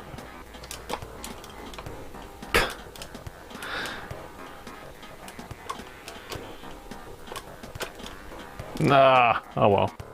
Oh no, the badger's got me again.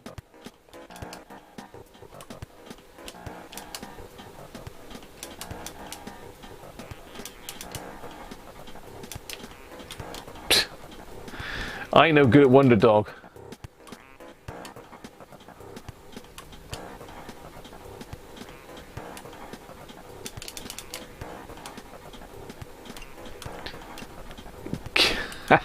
Dennis.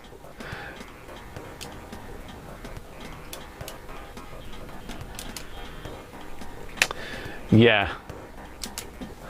I don't think that's... I'm not a great platform gamer. I'm not a great platform gamer. Let's have a quick look at what else is on this disc. See what this Amiga Amos Droids are. What is Amos Droids? When this says Mean Arenas 1 meg, well, we've got 1 meg, so that might be a bit of a better one. You got a BBC Micro.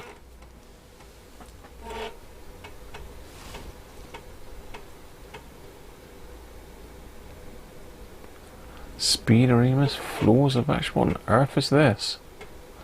Buzz and Bob. 40 animated sequences. Oh.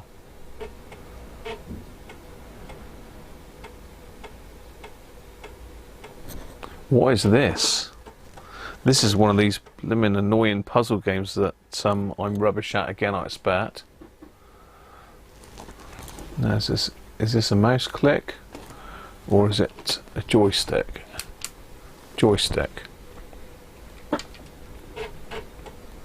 Contestant 1, a loading Arena D1.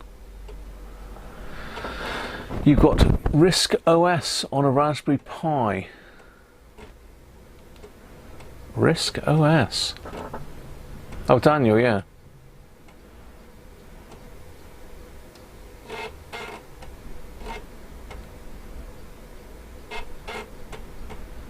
Ah, Archimedes. I've got to wait for whatever this is, but it needs a megabyte, so it's got to be pretty good. Hey?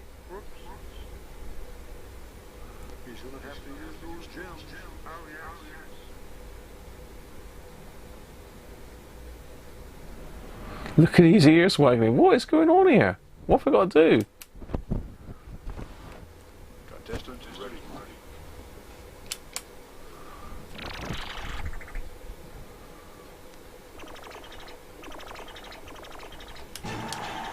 Oh, that's me there.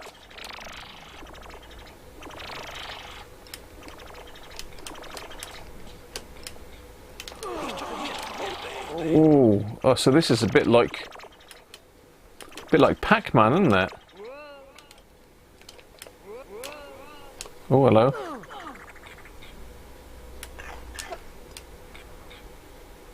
Contestant is ready. Yeah, it's like Pac-Man, isn't it, by the looks of it?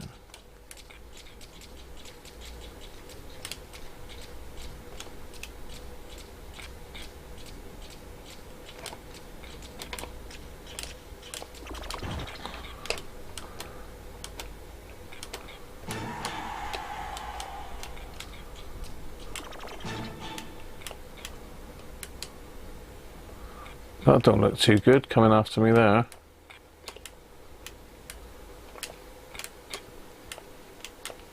Ah! Get off me! Well, that's quite a good little game, this. Quite like this.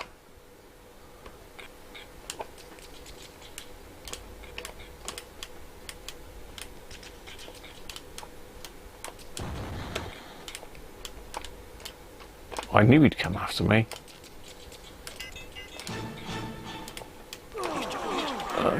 Oh. Contestant is ready.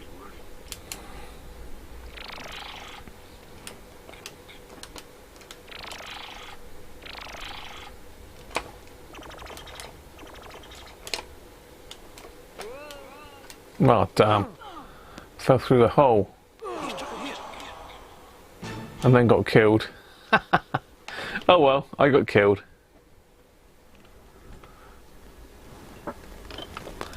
$600 had to double the RAM. No, I don't think it did, Daniel. It was slightly different. The 600 was a step back, wasn't it?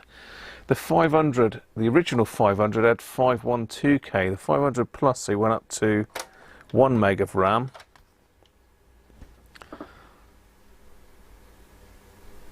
Yeah, that's quite a good little game, that. Mean Arenas. That's worth a bit of a play when I've got a bit of spare time on my hands. What else have we got that we can have a look at then a minute quickly? I think Lemmings was the classic game, wasn't it, really?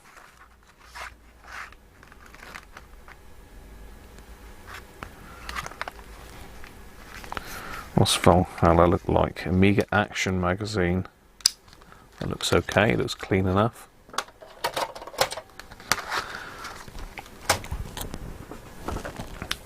We'll have a quick look at this and then we'll do a game that I've actually, quickly look at a game that I've actually bought, because it's getting up to the 5:30 mark.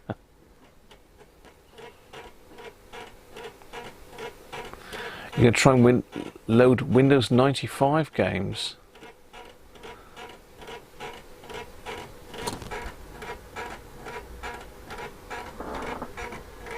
That doesn't sound too good, does it? I don't think that's working. I mean, obviously my mouse is working.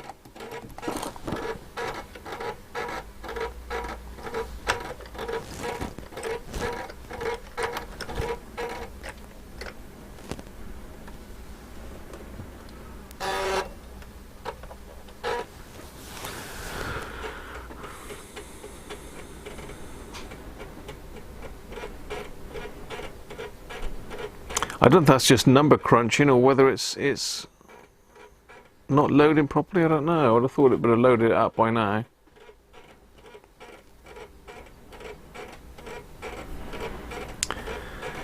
Yeah, the 600 was a cut down version.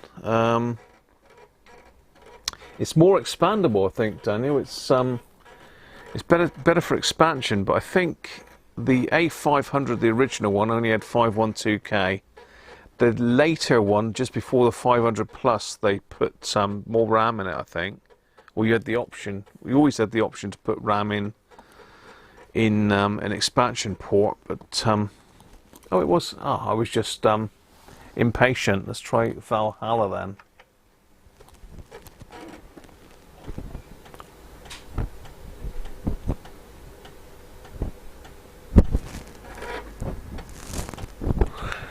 It's always worrying, isn't it, when you don't see anything. You think, is it working or isn't it working? I forget how long these take to load, but you bear in mind, previous to this, it was the Commodore 64. Something's going to happen. Something wonderful. Wow. Valhalla and the Lord of Infinity. $29.99 back in the day. This would have been 90s, early 90s, I'd have thought.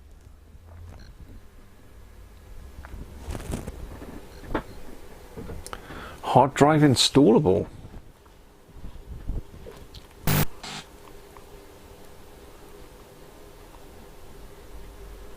Sounded like it did some weird thing with the graphics. It's gone to 625i now. Strange.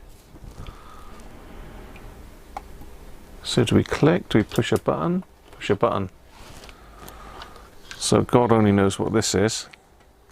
I mean, these were obviously designed to get you to buy the actual game, weren't they? It's gone back to 312 now. Oh well. Huh? What am I, an old lady? I won't say what that looks like, but... Oopsie.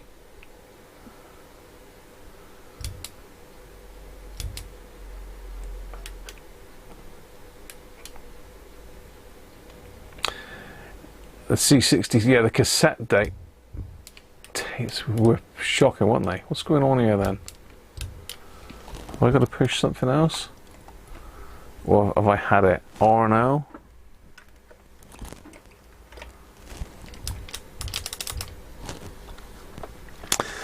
Yeah, okay.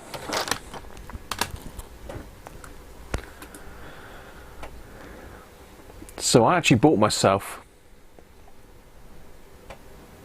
a game, and it's a game that I bought when it came out originally. Zuul, Ninja of the Ninth Dimension. This is a good bit of fun, this game. This came out pretty much when the Mega Drive came out and had Sonic the Hedgehog. This was Gremlin's attempt at grabbing the mental market that was Sonic the Hedgehog. This has got all the original bits and pieces. I don't know what this means. Different moves. I don't know what's going on with it really, but it's all there, including I've got some stickers in here. It's a little magazine article that someone's cut out here as well. Magazine review. So this is Amiga format, January 1993, and there's a review on there of Zuul, which the chap popped in the box for me. There's some cheats as well, look on there, will hardly be useful. If you have an auto-fire joystick, it's a good idea to use the auto-fire when facing the end-of-level enemies. There we are. And as I say, in there there's also some stickers. A software, 1992 software thing. And there's a massive, great poster in here as well. It's a huge, great A1 poster. But we've got the discs, and I haven't tried this yet. I literally haven't tried this, so this might be a load of rubbish. It might not actually work. Let's have a look, see if the discs are clean. They look clean enough. The surfaces look okay. Let's pop them in then.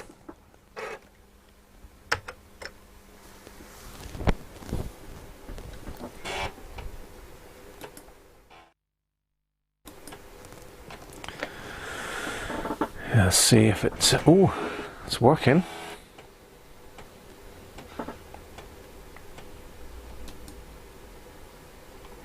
Chupa Chups. And lollipops, you remember them? Kojak. May have worked for Gremlin Graphics. He did the artwork. We might have done this then. Ninja. Bionic the Hogshead. He's got loads of Commodore knobs, does he?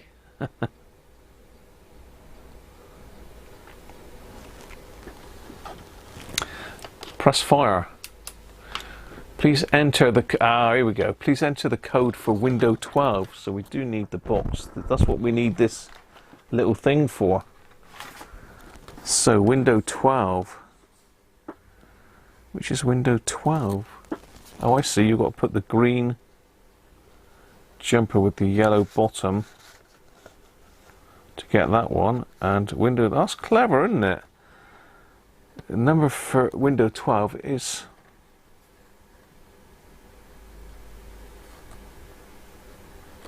.12.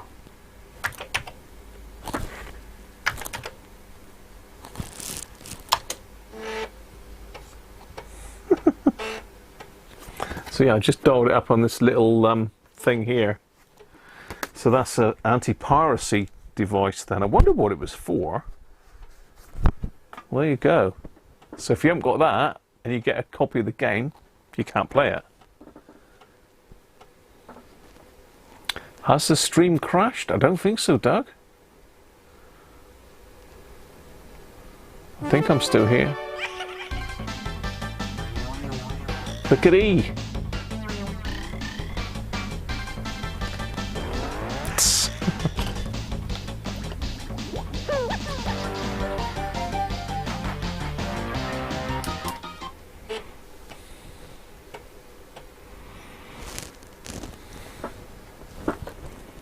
Please insert disk 2 and press fire.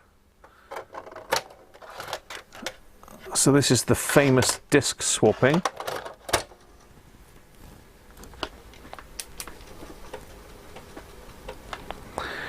Now I've actually got this downstairs on an emulator, but it was, I think they brought it out for the Mega Drive in the end, or one of the other platforms. The graphics on this are great. 1992 this is.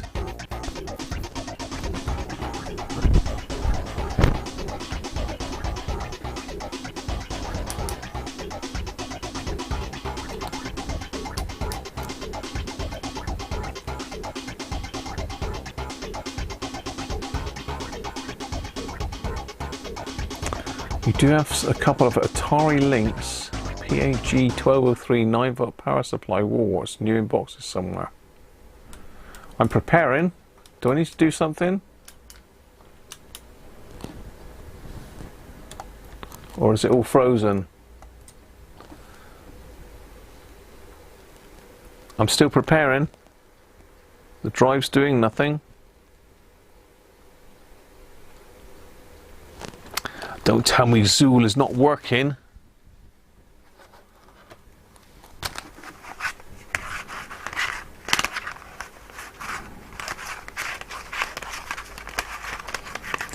I haven't left the chap any feedback yet.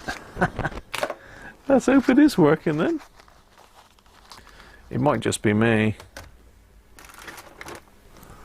I might be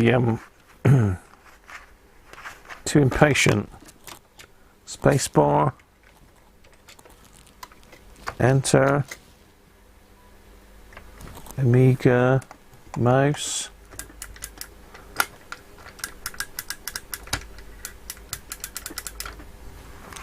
No. It's a no.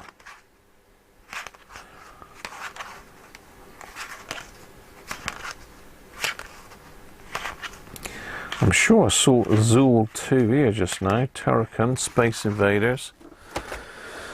So say I've got to pop some of these discs out and clean them. This one might be one of the ones that needs cleaning.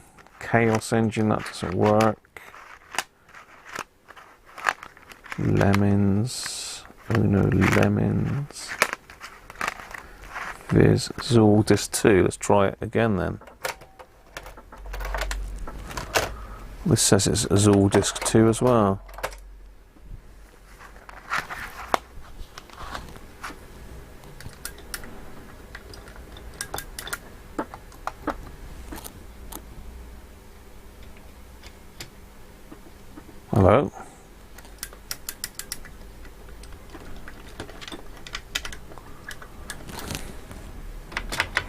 No, methinks Zuul is a bit poorly. Oh well, that's probably right time-wise anyway.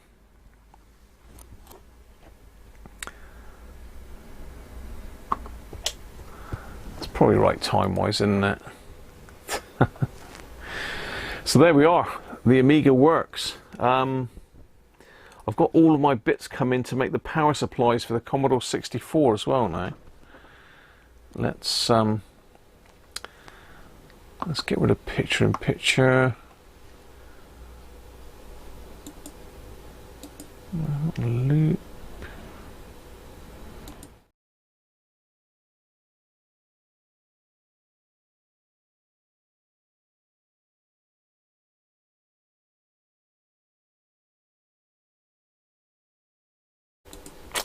Yeah, audio is an issue. I've got to set this up properly so I can play it properly, but there you go.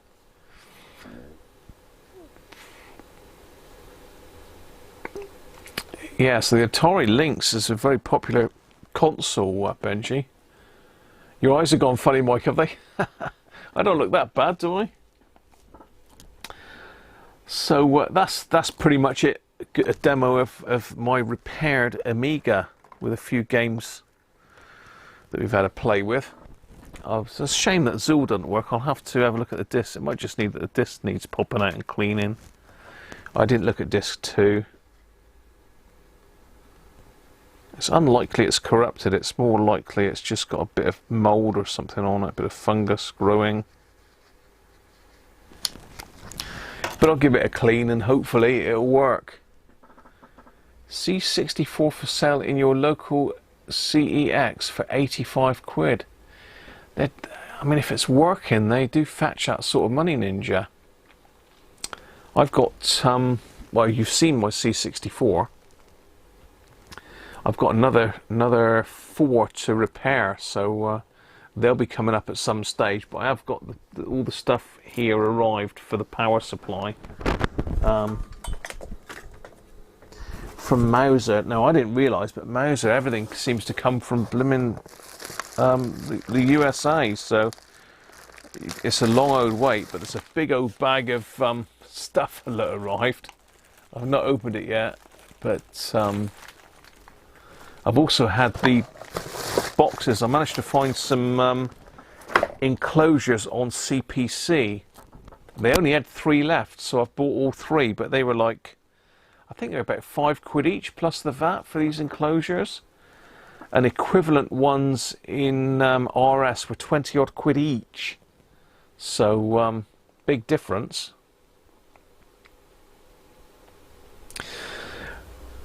No sound? I've got sound here, Rob. It's showing sound on the screen anyway. And my output has sound. Turn your volume up. So yeah, if you're in the market for a VIC-20 or a Commodore 64, you'll have to let me know, Daniel, because I've got 2 VIC-20s here and 5 Commodore 64s. I've got 4 64Cs and 1 bread bin 64. Yeah, not sure why that was, Rob. Perhaps I wasn't talking. Perhaps I wasn't talking. So yeah, I've got everything ready to build the power supply. I've only got 1 transformer though, so I'll have to have a look. I think if I've got 3 enclosures, I'm going to have to make 3 power supplies, aren't I? I've got 5 boards. Is it 5 or 10? I think I've only got 5 boards. Let's have a quick look. So I've got 1 is out somewhere.